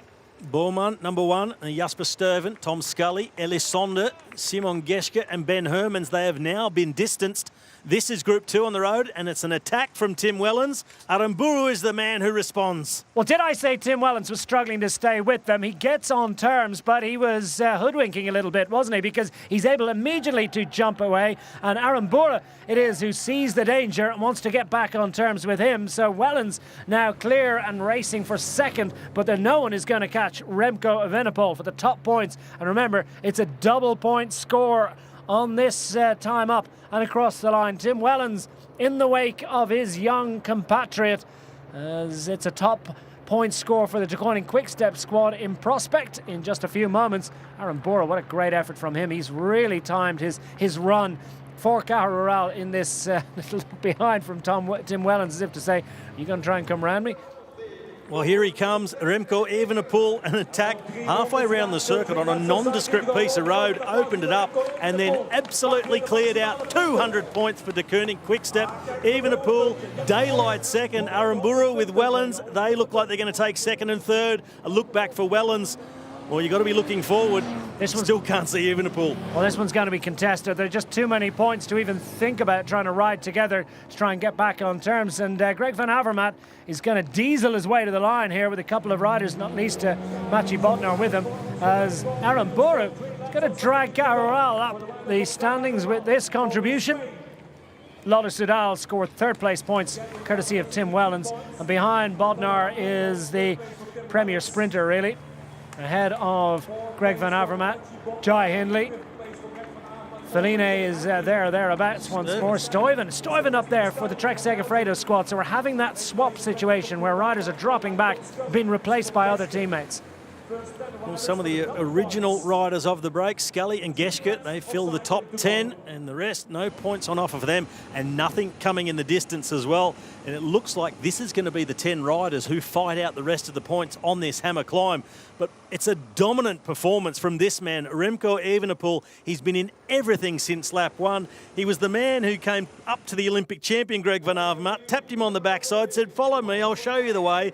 Well, he's done nothing but that. He's shown everybody the way, and now he's cleared out. They don't know which way he went. Impudent young upstart that he is, but yeah, what confidence and what class, what star quality that we're seeing here from Remco Evenepoel. Picks out a pretty good line too. Young rider who preferred to play soccer till he was in his mid-teens and then said, oh, well, I better have a go at the old bike. Had some pedigree and heritage in the sport, but really he took to it like a duck to water. Instantly amongst the very best juniors in the world and accumulating experience. Every single time he pins a number on, he drags some new experience into the fold. And well, a nicely timed move, wasn't it, from Remco Evenepoel, who just wasn't willing to wait as those two groups assembled. Evenepoel tucking low over the bars. He's racing solo. He's created and crafted a move. Nicely timed effort from him. And he has eked out a huge gap over the chasers. He's got to be out over more than 30 seconds in front of them now. And the young man from De Koning Quickstep leading the way for his team, and well on the way at the moment to taking out the hammer climb. With such a gap, you would expect he would stay in front for the next time over the climb as well. And the chase is just disintegrated. So solo racing, double points last lap round. He'd like to stay clear at least to take another maximum hole. Where are the De Koning Quickstep assistants? Where are the others? There's some decent statistics, aren't there? We haven't seen his wattage on this graphic being much less than 500 watts at any stage in this bike race. It's remarkable the intensity of power that he can sustain for huge blocks of this circuit. 8.5 kilometers. They come to a dead stop. Out of the saddle once more, and Evenepoel goes, and he goes again solo. He absolutely loves it. Well, you know, Declan, last lap through, when that group was still together at the front, I was having a look at the faces and the pain etched on the faces of the riders, and the most comfortable looking of all of them was this man. Just looked in complete control, fairly relaxed like it was a training ride, compared to the face of Wellens. Looked like he was eating his own bottom lip. And sure enough, the next man to go was Evenepoel, and he has smashed out to a lead. I'd say it's got to be approaching 40 seconds now. This is the chase. team time trial versus solo time trial at the moment as Tim Wellens gulps some energy drink, and that beat-on has been dispensed with. It's a relatively short bike race, but the intensity leaves riders, well, they'll be collapsed, exhausted by the side of the road when this is eventually done. But there's still a lot of bike racing to do. We could have a situation where some riders are coming up from behind that have refused to resist. These are the chasers on the right-hand side of your screen. Now coming up on 3/4 of a minute behind Evenepoel, and all the steam and the sting seems to have gone out of it as we see Ben Hermans with Tom Scully from New Zealand just behind him, and EF Education first, who are still sitting fourth, by the way. Still no sign of Moreno Hofland's points having been removed. He's still in this bike race as far as we understand. Let's see if we can pick up any stats on that. Well, here's Mitchelton Scott on the chase still, and they are still way down the standings. Just 19 points gathered so far in this hammer climb.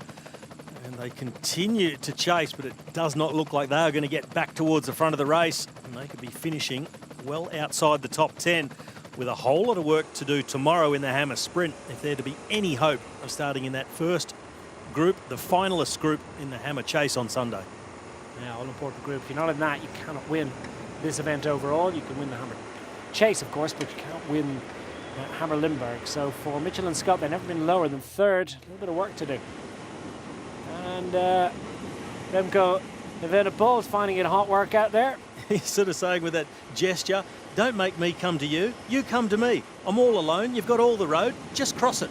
Well, it's impossible to get a car up there, of course, because groups all over the road here. They're behind, I think, the third or fourth group. The last time we picked up the team cars, they were quite a way behind. So, you know, in many ways, a cavalcade behind these riders is almost superfluous because it's impossible to get up to your leaders to assist them.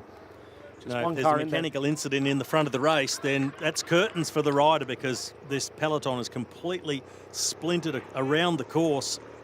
Even hard for the team directors to know where their riders are. And things change so quickly, and the gaps are relatively small. So you know you could put cars in between the groups, but then it changes really quickly, and you can't get the cars out of there. So it's kind of understandable. The UCI commissars are insisting that they stay behind the third or fourth group out there. But in the space of a lap, there's been a massive change in the race. Everything nearly came back together at the front of the race. Then Evenepoel attacked. He's now a minute ahead of the chase group, and the rest have just been smashed backwards. And a lot of riders really out of contention on this hammer climb. And it's the young Belgian doing all the damage. We don't do speculation here, but would you care to speculate? Let's speculate. Is Evenepoel gone for the day? Is he coming back? I can't see them catching him on the form he's shown, the control he's shown, the look on his face, how comfortable he looks. And the places for me that I really get a read on how a rider's feeling is out of those dead stop turns and those little corners in town, and the punch that he's got coming out of those corners, not labouring over the bike but really putting the power down, looking smooth. I don't think they can catch him. Doesn't look likely at the moment. Things all very smooth and creamy, aren't they, for Remco Evenepoel. He's got lots of fans here. His Belgian nationality notwithstanding, he is hugely popular throughout the world of cycling, and this man from De Koning Quickstep who's casual enough to take a beat on the descent. It's on those small details you see it, the little bunny hops up onto the speed humps, little things like that, rather than just letting the bike hit the speed hump. He's still lucid enough, got enough energy and that coordination that it takes at 60 kilometres an hour to get that bunny hop just right up onto the speed hump. And this section here, this is where he really opened up the gap on the last lap through. There's a lot of understanding and support for bike racing in Limburg and in the Netherlands in general and throughout the Low Countries. But, you know, sometimes I feel some of those spectators just a little bit too casual, not really understanding. What's the support now for Remco Evenepoel? What's the plan? Just race it through to the line? Goed Remco, kom aan man. Die afstand over de brug er wel, kom op. for Shimano. So Tom Steels, you can tell the intensity of the race is getting to him too. He's gone off that international feed going in English over the radio, but saying, Remco, he's giving him the encouragement, come on, you can do it. And he says, you can make this distance, you can go all the way, come on. Well, he's thinking like we're thinking. I'm pretty sure Remco Evenepoel is thinking something similar as well. It's the only way he knows how. He attacks, attack again. And this is the perfect sort of bike racing for a young rider of his enthusiasm, vigour, extraordinary strength and class and commitment and talent. He really is a bike rider that's got everyone in the world of cycling very, very excited indeed. Well, Declan, we spoke about how he came directly out of the juniors to the professionals. Now, this hammer climb, it's only 60-odd kilometres long, the entire race. That's something very similar to a junior race distance, and this is exactly how Remco Evenepoel used to win his junior races. He would just ride them into the ground, put them in the red zone. Reminds me of a young Philippe Gilbert. Just go and go and go again until you blow everybody up and then just go solo. He did it time and again as a junior, and now he's starting to do it as a pro. Yeah, you've got two choices. You can give up now or you can give up in 5 minutes' time. One way or another, I'm going solo. That's the way Remco Evenepoel plays it. And at the moment, he's got what he wants, and he's got at a gap now up approaching 1.25 minutes. It's remarkable stuff. But the second group on the road look like they could be dropping back into the clutches of what's a slightly bigger group. Scott Bowman goes in front. Kenny Ellison leaves a little bit of a gap go. Tom Scully has been yo-yoing off the front, off the back. He's been all over the place, but it's been superbly effective stuff from the If Education first rider. He scored well for them. One of three riders that scored. Stefan Mark also scoring, and of course Moreno Hofland, as we've mentioned, still out there, still struggling to complete and to ensure that he's not lapped by Remco Evenepoel or any other riders. Team standings as things currently stand indeed. The If Education first squad sitting in fourth place, but now almost 267 points behind De Koning Quickstep, led with, and Tom Scully looks like he's cracked. Is this the final swan song sayonara? It's been a very effective contribution from the New Zealand rider. What he won't like to see is the CCC team rider Simon Geschke riding away from him. He's the man in orange just up the road. They are right behind them in the overall standings at the moment. Only 19 points adrift of Education first. So we could see those two teams swap around positions. Aramburu, he still pushes on along with Jai Hindley. And they're about to see a group come back to them. Well, they're all seeing Evenepoel go further away. It's in his third year with the Carroll squad, Aramburu, and really coming into his good legs. Still just 23 years of age. Elisonda just struggling a little bit with the pace there as well. And another attack from Tim Wellens. Well, his insistence that he is at the front of the race has been hugely entertaining. And admirable stuff. On the left.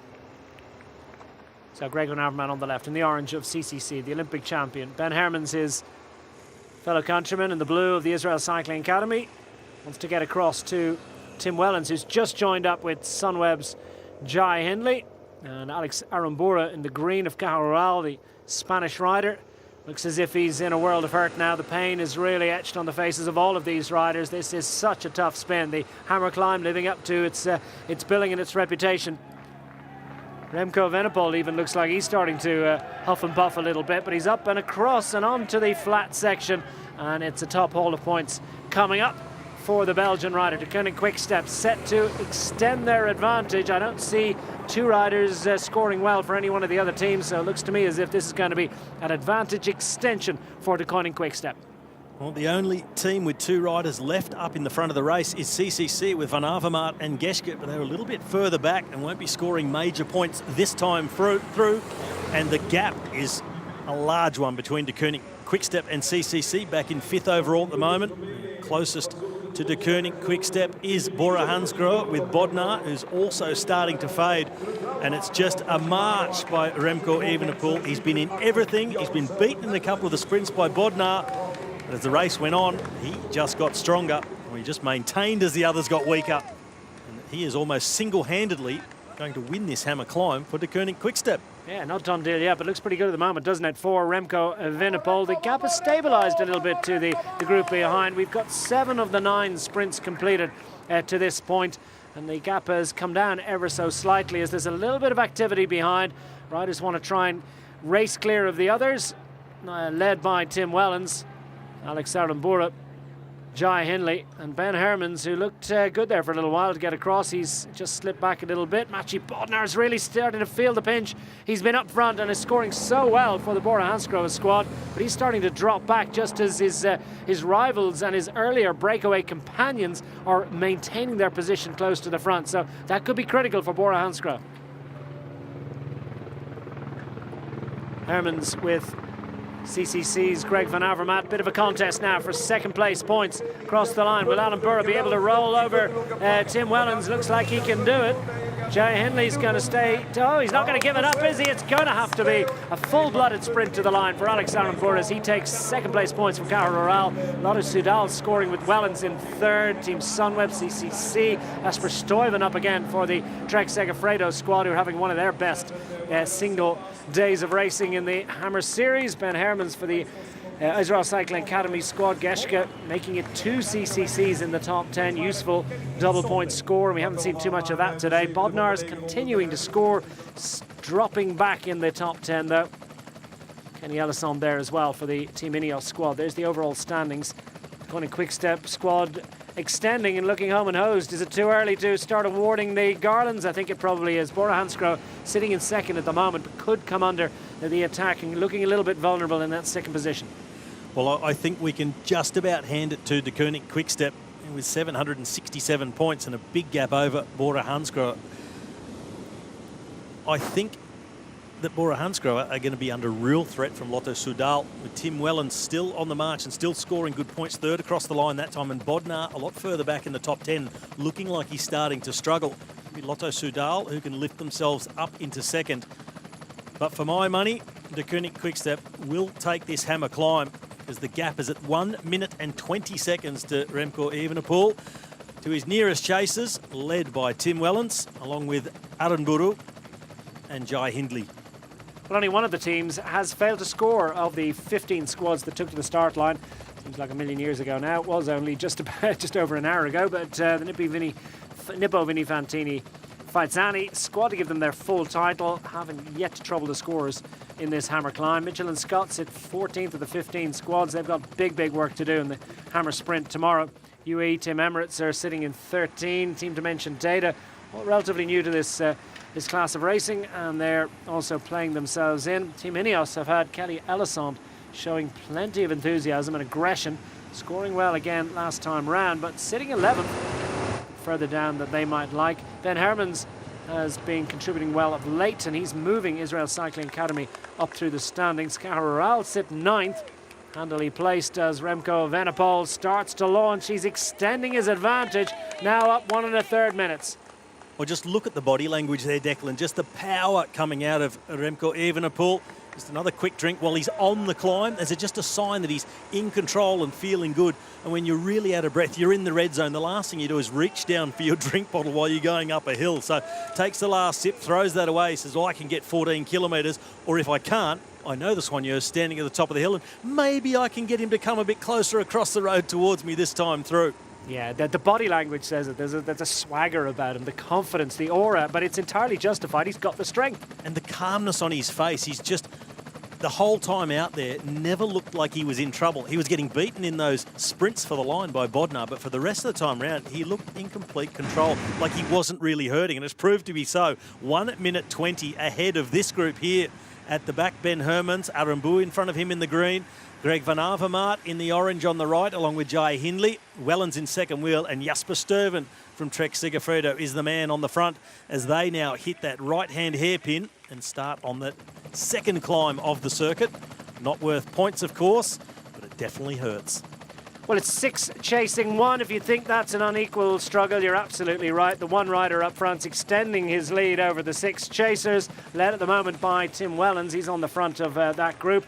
Jasper Stuyven has come into a little bit. These are further chasers behind, and they're within touching distance. Come Bauman. Well, there you go. There's the bottle that he was going to gesture for and beckon to his team helper, close to the top. Evenepoel immediately sprints to get back on top of that gear. You just see it, another shift of the gears out of the saddle, little sprint up and over the top. I mean, don't look over your shoulder unless you're looking for where the team car is, because you're not going to see any riders on the chase. Tom Steele's coming to give a bit of encouragement, a little bit of information. They'll be letting him know that he's a minute 20 ahead and he does not look like getting caught. Still 13k to go, still a couple of tough climbs.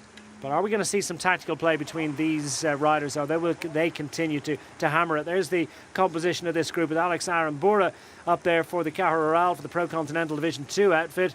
Jai Hindley just rolls to the front in the red colours of the Team Sunweb squad, a team that has big links to the Netherlands here. Belgium and the CCC squad, represented by Greg van Avermaet, the classic star. The riders trying to clip back over, and we've seen that Mathieu Bodnar has been scoring so well for the Bora Hansgrohe squad. Wants to make sure that he's involved and doesn't miss out. And there's riders languishing a little bit. They need to get over, and this is not the ideal time for riders trying to clip over and leave those other chasers vulnerable. Well, that's a good move by Bodnar. They've closed down a 16-second gap to this other group on this climb. And Bodnar, he will have felt the Lotto Soudal team of Tim Wellens breathing down his neck on points. Bora Hansgrohe is sitting second on the classification at the moment, with Lotto Soudal right behind them. And Bodnar really had to get back to the wheel of Wellens, try and defend that second position. It's going to be a battle on the climb between those two. Wellens, at the moment, he's on the front of this group. Colin Bowman hunkers low over the bars. Kenny Ellison timing his little attack over the top of the climb there to ensure that he stays in the wheel of Colin Bowman. As Conning Quick-Step, well, what can they do to assist their man who is scoring points individually? A little bunny hop across the jump. There's one or two of those around here. Technical circuit for the riders. Evenepoel clear. Racing to glory.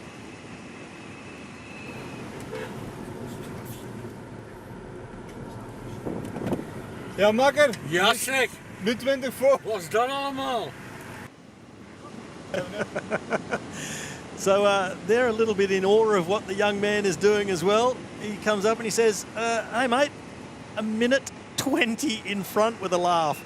And Ivan van Mol in the passenger seat saying, what on earth is all that? There's nothing to say. I mean, he's just racing clear of some of the best riders in World Tour racing. And indeed, some of the best known classics racers. Riders for whom this climb and this style and this character of racing is pretty much their bread and butter. They understand how to do it. They've got the watts, the almost equal of no one else on planet Earth, and yet they're watching a young man, just 19 years of age, not yet fully formed, his muscles not yet knitted together completely, and he's just riding clear to an advantage now, approaching a minute and a half, and Simon Geschke probably feels a little bit frustrated about it. For the CCC squad, he's decided to go launching alone, as behind his teammate Greg van Avermaet at least has the relative luxury of being able to follow in the wheels. For all that, though, I don't think anyone is just following in the wheels of this race. No, not easy to just follow in the wheels with a hilly circuit like this. And Remco Evenepoel, he's just finding a circuit perfectly suited to his physiology. He's able to put himself into the red zone and just stay there for hours. I think if you would put him in a lab in some testing, it'd blow the measuring apparatus apart. Are we seeing a changing of the guard? I mean, that's been a familiar theme in some of the media reports we've seen in recent weeks, months. Seeing the likes of Mathieu van der Poel. That's pretty good shots. We've also seen, riders that are involved in this event as well. Aaron Boer is just 23 years of age, probably not one of the star names that we hear about, but also Jasper Philipsen. There's a lot of excitement about what he's doing, and he's involved in this race too. Not performing quite the same distinction as Remco Evenepoel today, but we're hearing about a changing of the guard. It's too early to talk about that. No, it's not too early, and these are the kind of races these young riders can really perform well, and Evenepoel is showing that. And I think tomorrow we'll see the likes of Jasper Philipsen and Fabio Jakobsen, another De Koning Quick-Step rider, up at the pointy end of the race when it comes to the hammer sprint. And certainly some fantastic young riders coming through. But when we get through to then the Grand Tours and the overall classification there, then don't discount the riders in their mid-30s, the likes of Chris Froome, Geraint Thomas, etc. I think they can still hold off the young riders for the moment, but certainly in these short format races in the Hammer Series, this incredible intensity that the race requires, I think it really is suited to the young riders. Yeah, you can live at a high heart rate for extended periods of time. Simon Geschke has had his difficulties over the last couple of years, hasn't he? He's had some injury worries that have prevented him from racing through the classic season in recent times. But the German climber, German all-rounder really, is now clear and sitting in second position. Kenny Ellison has turned himself inside out, back to front, upside down to try and stay in this group. And the man from Team Ineos has really been the only rider from that squad that's been able to perform with consistency in this event. And he is desperate that this climb will be dispensed with as soon as possible, because he's really fighting and fighting to try and stay in the wheel of Ben Hermans, another rider who's done so much great work for the Israel Cycling Academy team and is probably a little bit frightened now by the fact that Koen Bouwman is disappearing off up the road, himself in a private world of pain and suffering, trying to stay in the wheels of the other riders. It's just changing and reshaping itself every 500 metres. The only consistency here is the fact that Remco Evenepoel is just going further and further clear. Having said that, he's come back a little bit on the climb this time as they've really started to attack behind. Well, you just see riders go through really peaks and troughs around this circuit with the intensity of the race and sitting at such high heart rates for such long periods. You see them have a bad lap, get tailed off, be gapped off, and then they'll get a second win, they'll make their way back. Other riders will have a bad moment, and you see that right throughout this hammer climb. That's why it shifts and changes so often. But like you said, the one constant is the man off the front just tapping out the rhythm, going to take maximum points. But here in the background, importantly, Tim Wellens has got rid of Matej Bodnar. So Lotto Soudal, they can really make a run at that position of Bora Hansgrohe. And the two riders from CCC, they are in 5th position. They can see themselves climbing up the overall rankings as well with good positions this time through. And double points, of course, on the last lap as well. Well, CCC are 438 points behind De Koning Quick-Step, so it's going to be extremely difficult for them to get on terms in the latter stages of this event. We're down to this is the penultimate sprint of the day, as Remco Evenepoel makes it absolutely certain that he is going to take maximum points on offer for the blue team, the De Koning Quick-Step squad. The reigning Limburg champions, remember, won this event and were 9th 2 years ago, back in 2017. 6th 2 weeks ago in Norway. On that occasion, they were 7th in the climb when Remco Evenepoel was part of their lineup. They've certainly figured out this one, haven't they? They're banging the boards to cheer the 19-year-old across the line. He gets the bell. And he gets the 100 points. Another haul of points on offer for the De Koning Quick-Step squad, an extension to their advantage. Serene progress. He's got that newly popular hook the brake levers in a little bit and create those that sort of semi-tri-bar type setup, which has been favoured by some of the Dutch riders. Yeah, well, it started by Taco van der Hoorn, I think it was. Jan Willem van Schip. No, Van Schip was actually the first one. Yeah, the track rider. Yeah. Saw him in Gent-Wevelgem then with those turned-in brake levers, and quite the range amongst the young riders, getting aerodynamic, because aero is everything. It's effective for sure, but whether it goes against the grain a little bit, well, we're not even thinking about that. We're thinking about the fact that CCC have Simon Geschke on the front here. Tim Wellens is going to challenge for sure. Alex Arambura is going to sit on the wheel of the second CCC rider. That's Greg Van Avermaet, who's charged with the responsibility of ensuring that they at least take second place points. And Geschke is going to have to ride too in the wheels to ensure that he scores and stays in this group. And no one is surely going to stop Greg Van Avermaet. He's even going to jump the motorbike to get a decent haul of points. That was close, wasn't it? As Greg Van Avermaet ensures the 81 goes to the CCC squad. Arambura scores well for Cara Rural. Tim Wellens too for the Lotto Soudal squad. Geschke 5th over the line. And Bodnar is fighting and fighting and fighting to score, and has just about managed to score 19 points for the Bora Hansgrohe squad. Sitting in 9th position there. And how's that group going to get back on terms? Looks extremely likely that they could. But that was very useful for the CCC team. 124-point haul for the CCC team. So scored more than De Koning Quick-Step. Exactly, scored more than the win, and they were 2nd and 5th across the line.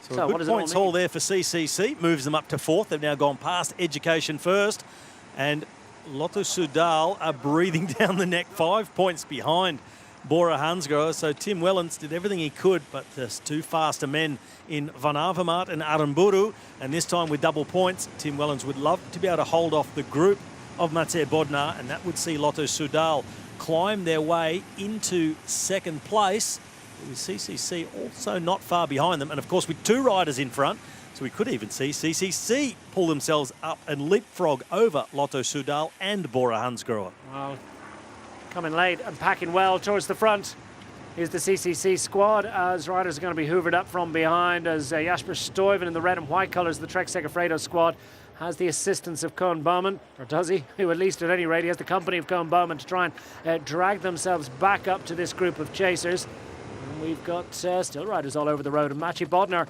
pushing hard to get back on terms with the CCC riders up front. The win for the Deceuninck Quick-Step all but confirmed. He's got to ride around and maintain his advantage. No signs of that being any difficulty for Remco Evenepoel. Deceuninck Quick-Step squad of a 281-point advantage heading into the final sprint. It's 200 points on offer for the first rider across the line. Seems certain at this point that they're going to take the win in the hammer climb. The Bora Hansgrohe squad sitting in second, but looking a little bit vulnerable now to Lotto Soudal and even to the CCC team. EF Education first, 5th, having led in the early stages, is a solid return for the pink team. Trek Segafredo sitting in 6th at the moment. Team Sunweb 7th. Cajarural, fine performance from Alex Arambura to drag the green riders from the Spanish outfit up into 8th. And Team Jumbo Visma, the series leaders from Stavanger, sitting in 9th. Well, Declan, one of the big disappointments, Mitchelton Scott have always been so consistent in the Hammer Series, back in 14th place with just those 19 points they scored on lap 1 or 2, and have really not been able to get themselves amongst the action. Albacini tried hard, but just wasn't able to get the team up there. No more points, and they have a lot of work to do to try and make that finalist group on Sunday for the Hammer Chase. But no doubt about who's going to win this Hammer climb. The Deceuninck Quick-Step, thanks to Remco Evenepoel. And they are going to crack 1,000 points on the hammer climb. No mean feat in itself to score that many, especially for an individual rider. Yeah, it's courtesy of one man. I mean, Remco Evenepoel is going to win the hammer climb. It's a team event, of course, and we've seen it so often in the past that one rider does all the great work. But probably worth pointing out that Yves Lampaert did score at the first point. The Belgian road race champion did make it 2 riders that have contributed points for the Deceuninck Quick-Step squad, but just 2. Since then, Remco Evenepoel has taken top points on offer on 4 of the sprints, and a 5th one coming up. So that'll be half of the laps have been led across the line by the man from Deceuninck Quick-Step. Well, nine sets of points on offer, and he'll take 5 of them in the end.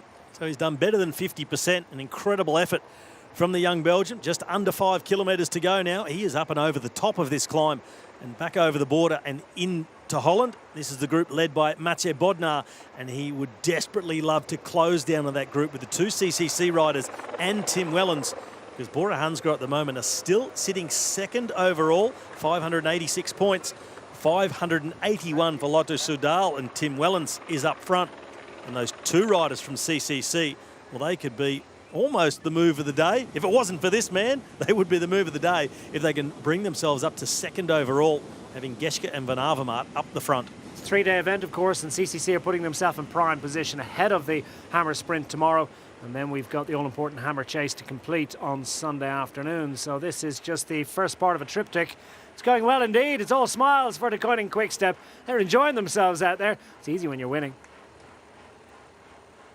Well, Tom Steele's really enjoying what he's seeing from this young man, living up to the hype, and there has been so much of it in Belgium.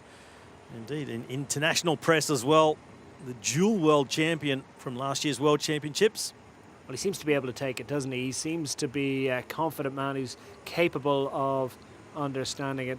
Deceuninck Quick-Step are cheering their man to glory today. He's doing all the great work for them. Amuseer je nog wat? Asking the simple question, are you having fun? Because we are. Yeah, are you amusing yourself, literally?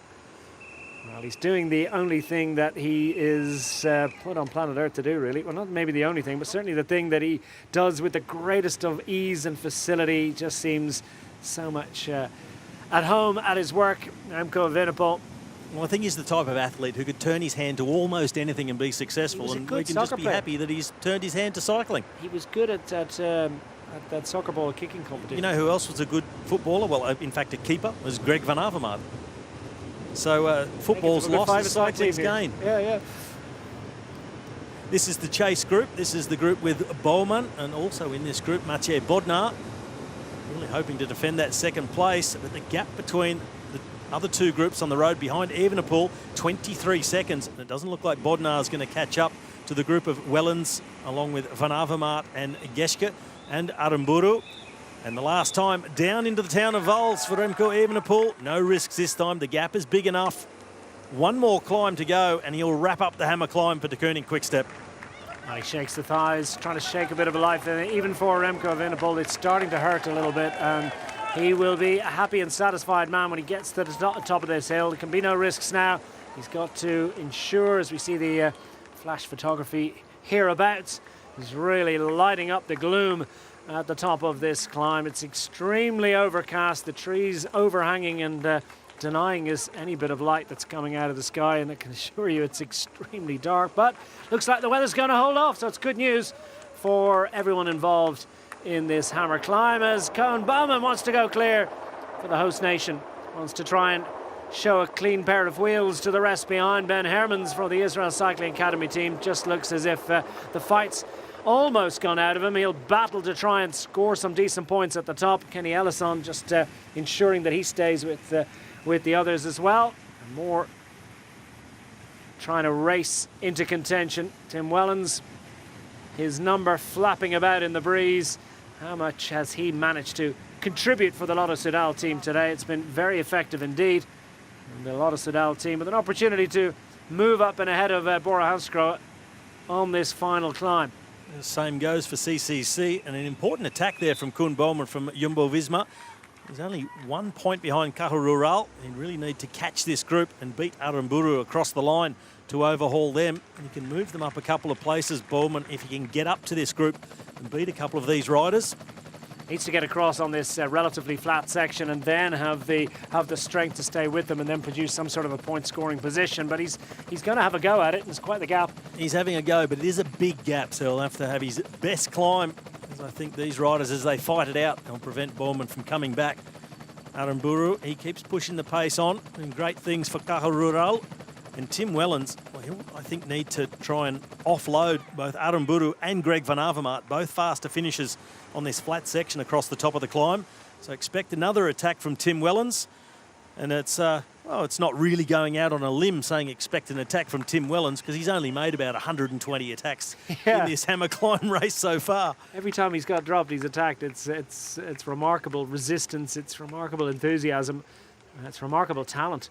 And Tim Wellens just moves up and around as Simon Geschke drops to the back behind Greg Van Avermaet.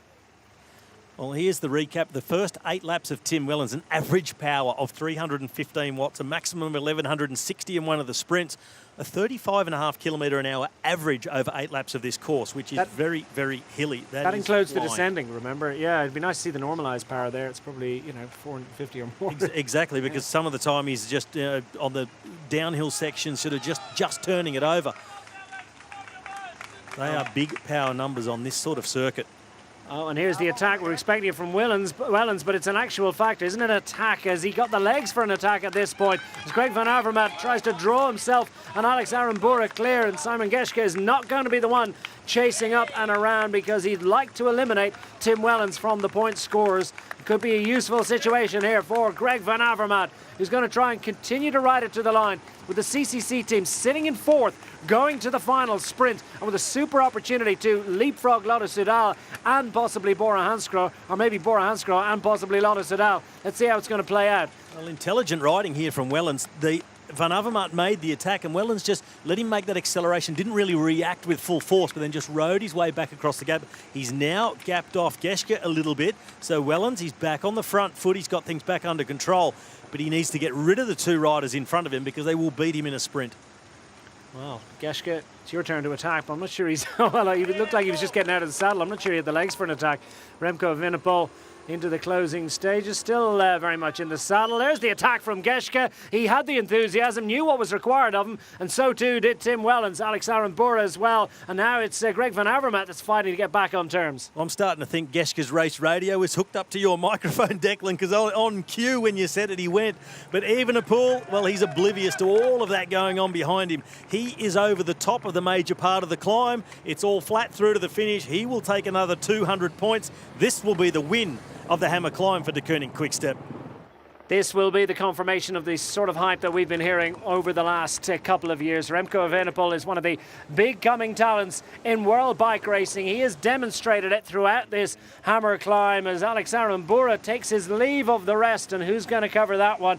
As Geschke, Wellens and the Olympic champion Greg Van Avermaet sit in his wake. But it's Remco Evenepoel as he comes into the final couple of 100 metres of what's been a demonstration run for De Koning Quick-Step. They're going to win Hammer Climb. It's a single clenched fist celebration for the man that has been the Superman of Hammer Climb. Remco Evenepoel and De Koning Quick-Step take the victory. Top points on offer. Top points claimed. 6th out of the 9 laps. Remarkable stuff. 5th indeed time across the line for the De Koning Quick-Step in the top point scoring position, and it was Remco Evenepoel that takes it. And Alex Arambura is going to drag Carrel up with this one. It's a useful hole, good jump ahead of Team Sunweb here with this contribution. The Spanish rider is going to outlast and distance Simon Geschke, Tim Wellens and Greg Van Avermaet, all of whom look like they're really suffering. Well, the rest have all been placing attacks on each other as Aramburu has just smashed away from the rest. The Spaniard, he was the last man on the scene to come out of the peloton and across to the front group, really made the most of it and come home strong, really lifting his team to a good overall result. Looks like they'll pull themselves up to 7th, possibly even 6th, depending on what happens further back. CCC and Lotto Soudal, both teams looking to overhaul Bora Hansgrohe as well. Alex Arambura through and second across the line for the Carrel squad. They're going to move up with that one. And what's going to happen in this little battle with the 2 CCC riders? Well, top billing in terms of sprinting terms would go to Greg Van Avermaet. Naturally, he manages to outlast Tim Wellens. Simon Geschke is also going to score well for the CCC squad. As we wait for the final point scores in what's been an enthralling Hammer Climb, the first day of 3 of Hammer Limburg. And early bragging rights going to the De Koning Quick-Step squad. Reigning champions of Limburg have begun as they finished 12 months ago. Koen Bouwman, what a fantastic contribution from the Jumbo-Visma rider. He and Anton Toluk scoring well, albeit they sat in 9th going into that sprint. Jesper Stuyven is shattered, but has contributed for Trek Segafredo. Machi Bodnar as well, 8th across the line ahead of Hermans and Hindley of Sunweb. The final point scorer in this first day of racing in Hammer Limburg. Well, there you have it. It's confirmation. Just over 1,000 points scored by the De Koning Quick-Step. CCC leapfrog from 4th into 2nd at the final sprint. Lotto Soudal remain in 3rd, and Bora Hansgrohe drop into 4th position. Carrel jump up into 5th. Trek Segafredo finds 6th for them. EF Education first. Started well, slipped back to 7th, still a solid and useful effort from them. And Team Jumbo-Visma move ahead of Team Sunweb in the last sprint of the day. As we pick up the images of Remco Evenepoel heading across the line. All too easy. I can tell you it was anything but he made it look easy. Remco Evenepoel has produced. Can he produce again tomorrow? And what is the plan going to be for the De Koning Quick-Step squad? What selection are they going to make? Well,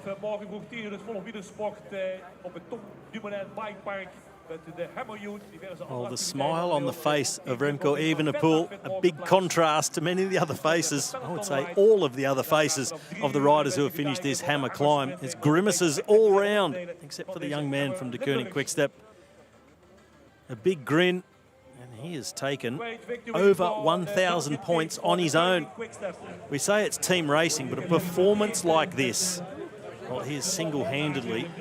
Well, Yves Lampert did score, but if he hadn't scored, I mean, Remco Evenepoel still would have won the race. Still would have won by 300 points. That's remarkable.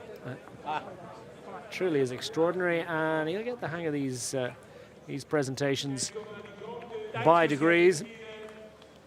As the riders continue to roll across the line, many of whom have scored and are required to finish. Michael Morko there for the De Koning Quick-Step squad, the Danish national road race champion. Has just had a contract extension, so the De Koning Quick-Step squad will ask that he will contribute again tomorrow. This is Tom Jelte Slachter from Dimension Data, the Dutchman. On the back of the group, that's Rob Stannard, number 25. In fact, no, it's Dion Smith, the Kiwi, number 25 from Mitchelton Scott. But they have not had a very good day out. 19 points scored, 1,049 points off the haul of De Koning Quick-Step.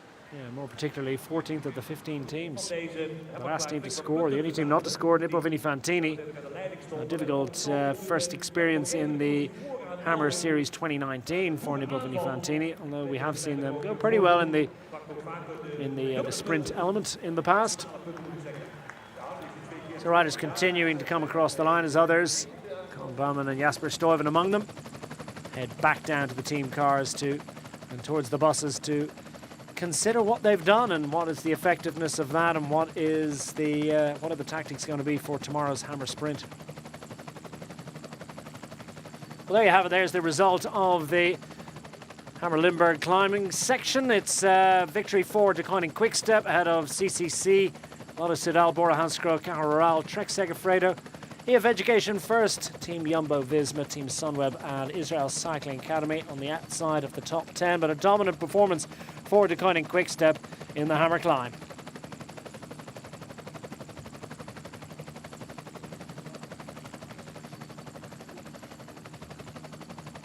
Seen over Vals this afternoon where the weather is just about held, for which we are extremely grateful. By I certainly mean the riders too. But it's been pretty hot stuff out there. Hopefully we'll catch up with one or two riders very shortly. Robbie has just departed the commentary box to go down and see if we can catch up with this man amongst others. Looked straightforward, but it took attack after attack. How many different sprint efforts were in there as well? Maciej Bodnar asking and requiring Remco Evenepoel to sprint, or maybe it's the other way around. Remco Evenepoel keeping Maciej Bodnar honest, and Bodnar's decent haul of points, only enough to produce 4th place for the Bora Hansgrohe squad. Well, in the second half, as the efforts really started to take their toll and hurt the riders, it was Remco Evenepoel, the cream rising to the top. And the wind has been a factor here today. We haven't really mentioned it, but certainly it's on this circuit. It's been with them on occasion, but more importantly, it's been quite against them, and it's been a pretty stiff breeze as well. We survey the land over the Drielandenpunkt. Celebrations all around for the De Koning Quick-Step squad. They've got the early advantage in Hammer Limburg 2019. The reigning champions have done it again in the climb. Just see what this means to them.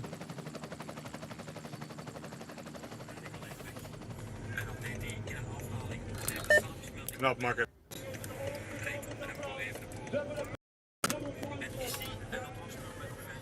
Tom, Draai. the winner of the Hammer Climb in Limburg is the number 52, Remco Evenepoel of De Koning Quick-Step. Well, relief all round. Almost exhaustion there, wasn't it, from Tom Steele's. Job done. CCC not able to get on terms, but at any rate managing to improve. It's been all action throughout the first day of racing in Hammer Limburg 2019. Action hot and heavy throughout. Tom de Mullen launching the riders and sending them into action with 9 laps of racing on this 8.4 kilometer circuit. 2 tough climbs, the top of the first of which they would offer the points, and it was Moreno Hofland that decided to strike out for early glory for the EF Education first squad. It was an effective policy.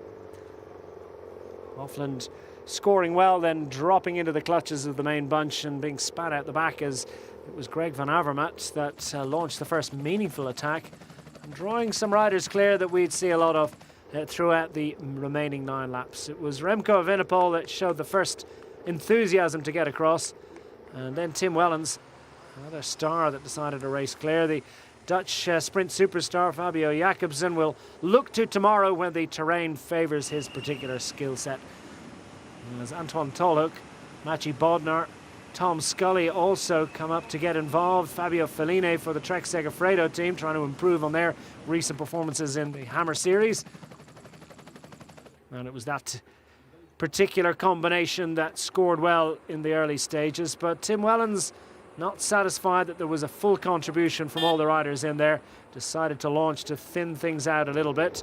And after sustained effort, it was he that drew clear Remco Evenepoel and Maciej Bodnar to make a very useful trio up front. Colin Bowman replacing Antoine Tolhoek in the latter stages of this event as the lead Jumbo-Visma rider and scorer. Consistent performance from a rider just back from the Giro d'Italia, showing the strength that carried him around Italy. Jai Hindley among those a little bit frustrated with the quality of the chase behind. Simon Geschke, Ben Hermans, Kenny Elissonde, Greg Van Avermaet, Fabio Fellini, all combining to try and chase down the 3 up front. Eventually there was a reformed group, but almost at that very moment, Remco Evenepoel not satisfied to stay in that group, having been beaten in a number of sprints by Maciej Bodnar. Evenepoel that raced clear, taking double points to set up Deceuninck Quick-Step for the victory in the Hammer Climb. And chase group after chase group formed and reformed. Jai Hindley among them, Ben Hermans chasing behind with Greg Van Avermaet. Colin Bowman's showing endless enthusiasm to ensure that he didn't bring everybody up. But nobody able to do anything about the flying Evenepoel up front. Alex Arambura coming into the fray in the latter stages of the event for the Caja squad, who hadn't scored well early on. The final time of asking, it was 5 sprints to Remco Evenepoel, including 2 double-point hauls, to ensure that Deceuninck Quick-Step took the victory in Hammer Climb. Caja Rural's Alex Arambura second across the line at the final sprint to ensure 5th place in the Hammer Climb.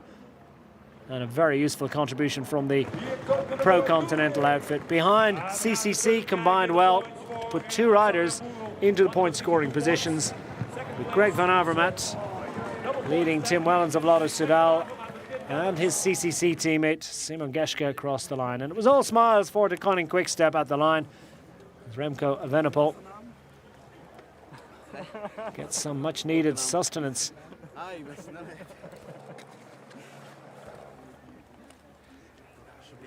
Wow.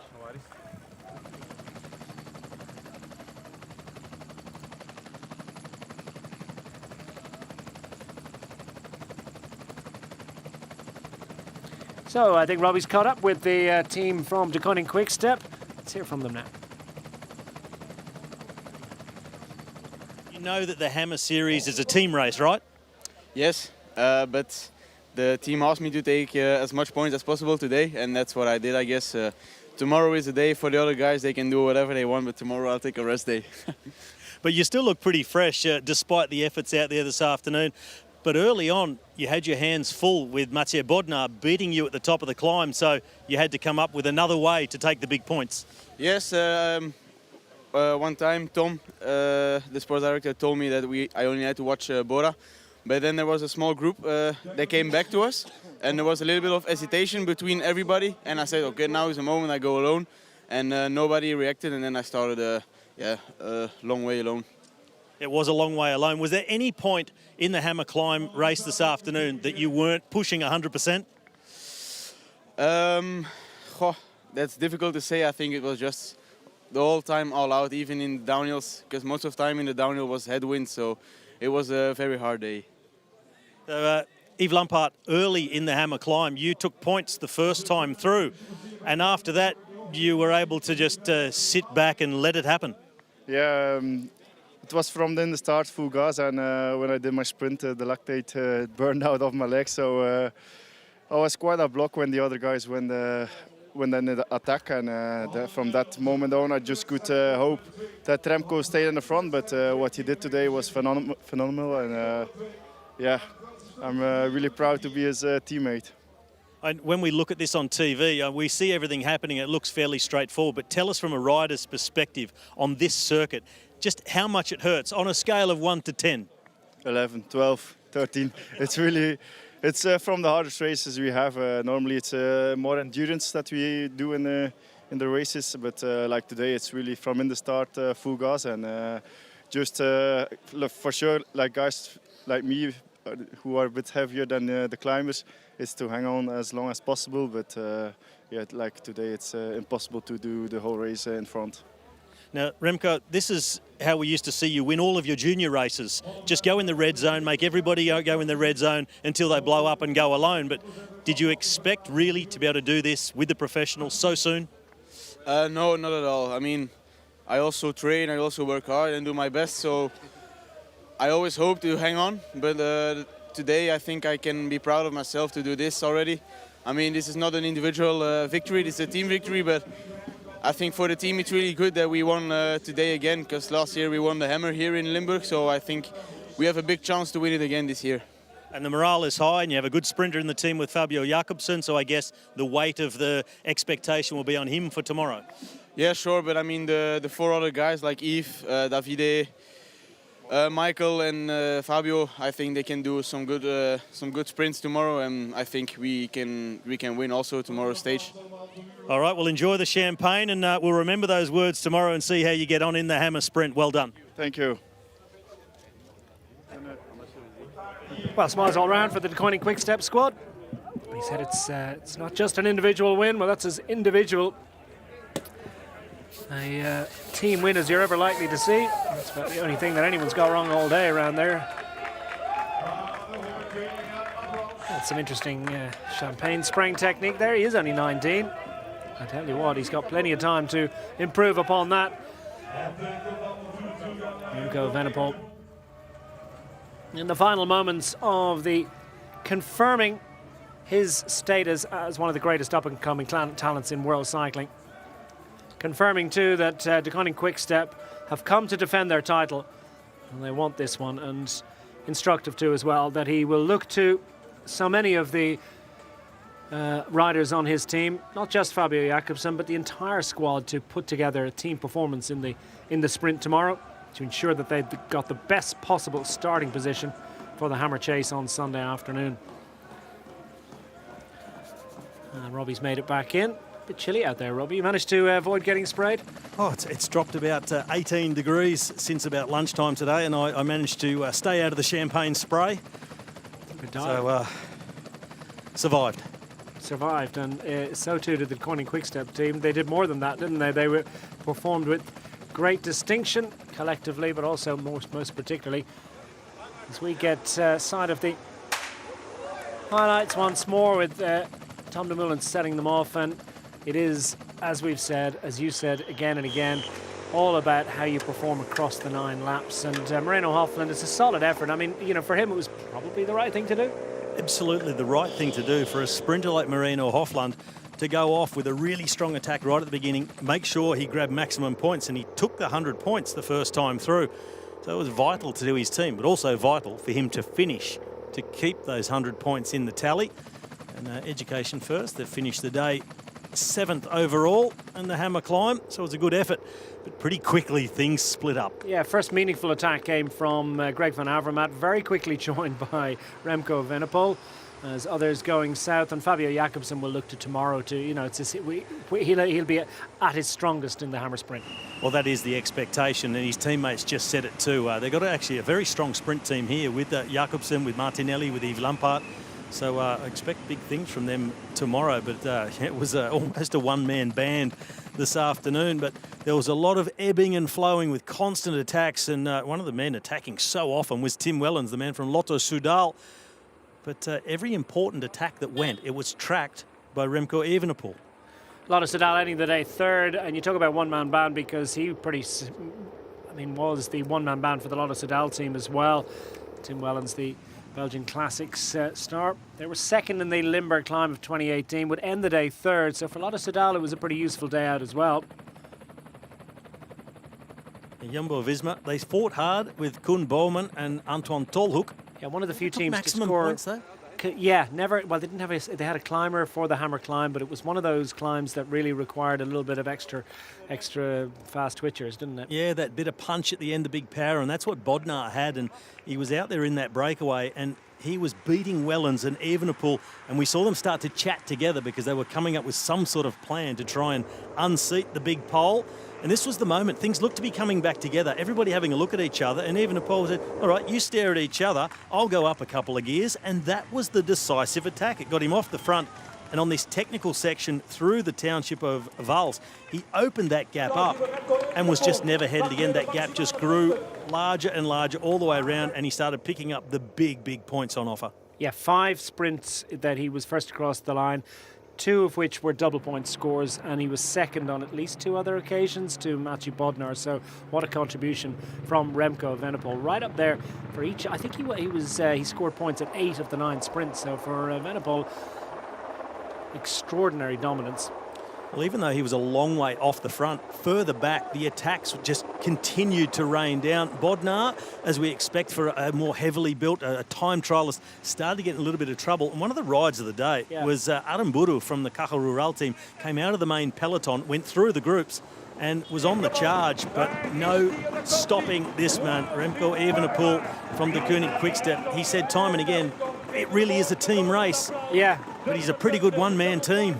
Yeah, precisely that. I mean, it's not going to work the same way tomorrow. Well, the others must have thought there's 6 Remco Evenepoels out there today, and you're only allowed to ride with 5 riders. It's kind of useful that the rest of them could take a day off, but, well, I don't want to be flippant about it. That's not the way they were playing it, but it's kind of the way it worked out. And effectively, they did get a bit of a day off, didn't they? Is there any way that any of those riders will have recovered a little bit, the other 3? And, of course, they've got 2 other riders available to ride tomorrow in the sprint, or perhaps bring them in for the chase. So, you know, if it was the situation where you actually planned to just have one rider scoring all the points, and I'm quite sure it wasn't, it could potentially be a pretty useful tactic. Well... Yeah, well, they might want to go and call it that's what the tactic was today. But, you know, Remco Evenepoel was obviously on a fantastic day and rode this one very much like he rode all his junior races. Got them all in the red zone, dropped them all and went on alone to go solo. And even though it is a team race, he did enough on his own to win the team race. Now, the winners of the hammer climb, and a great performance from Caja Rural. Aramburu was second across the line on the final sprint, dragged them up to 5th overall. But the big turnaround, CCC with 2 riders up there, Van Avermaet and Simon Geschke, they actually scored 219 points on the final sprint between them. That's more than the winner got, and that brought them up to 2nd overall, just ahead of Lotto Soudal.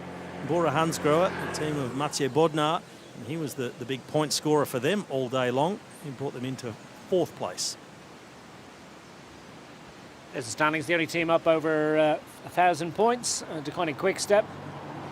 CCC with that little leapfrog at the end from 4th into 2nd. Lotto Soudal holding in 3rd, and Bora Hansgrohe losing out there, but pretty useful contribution from Mathieu Bodnar, another one-man band almost. Caja Rural, courtesy of Alex Aramburu, moving up from pretty much nowhere in the early stages up into 5th. Trek Segafredo, pretty solid effort from Trek Segafredo. Their best ever event result, 8th twice, from Stavanger 2018, from Hong Kong last year as well, 14th last week. Well, there's the spread of points by De Koenig Quickstep. Remco Evenepoel, 1,024 points on his own. A contribution from Yves Lampaert on lap 1. Fabio Jakobsen and Davide Martinelli dropped quite early, and Michael Murker, he was the other rider to finish the hammer climb for De Koenig Quickstep. But that's a strong sprint team for tomorrow with Lampaert, Jakobsen, Martinelli, Morkov. That is a really strong lineup for that flat hammer sprint. Yeah, pretty useful selection as well for Hammer Chase to come on Sunday as well. So don't rule out a defence of the title for the De Koenig Quickstep squad. 6th 2 weeks ago, so need to get their skates on for the Hammer Series, but for the De Koenig Quickstep squad looking pretty good at the moment. Well, we got the sprint coming up tomorrow, and it's pretty similar to that which we saw in last year's event, and indeed in the previous event. 12.5 kilometres for the riders. This is the circuit down around Sittard-Geleen. 12.5 kilometres in total. Well, the start and finish at the Tom Dumoulin Bike Park in Sittard, and on a technical little criterium circuit that they've got to navigate their way through, and then past the stadium of Fortuna Sittard and out onto the main road. They'll head out down to the south on that dual carriageway and long straight stretches, so any breakaway will quite often be in the sights. They'll take that right-hand turn and then a kilometre later another right and head back towards Sittard. As I said, this is one of the longest, straightest stretches of the whole entire course, and quite often they pick up a tailwind through this section. Yeah, wide open roads, and the wind was definitely a factor today, as we heard from Remco Evenepoel. And the wind maintains, the easterly winds from today, even more significant tomorrow. That's your circuit, 12.4 kilometres, 8 laps in total for the riders tomorrow. Similar format, sprints across the line at each time of asking, and we've got 3 double points laps, which tend to have a revolutionary effect on the positions of the teams, by the conclusion of which they'll add their positions from the first 2 events together to decide the starting positions in the all-important Hammer Chase on Sunday afternoon. They'll be divided into 2 groups. The finalist group, those are the squads they'll be racing to for first to 8th position in Hammer Limburg 2019. The champions will come from those. Still a lot of racing before we get to that point. It's been a great day of racing in Hammer Limburg. The Hammer climb is completed. Declining Quickstep looking good. We'll be back tomorrow. For myself, Declan Quigley, from Robbie McEwen alongside. It's goodbye for now.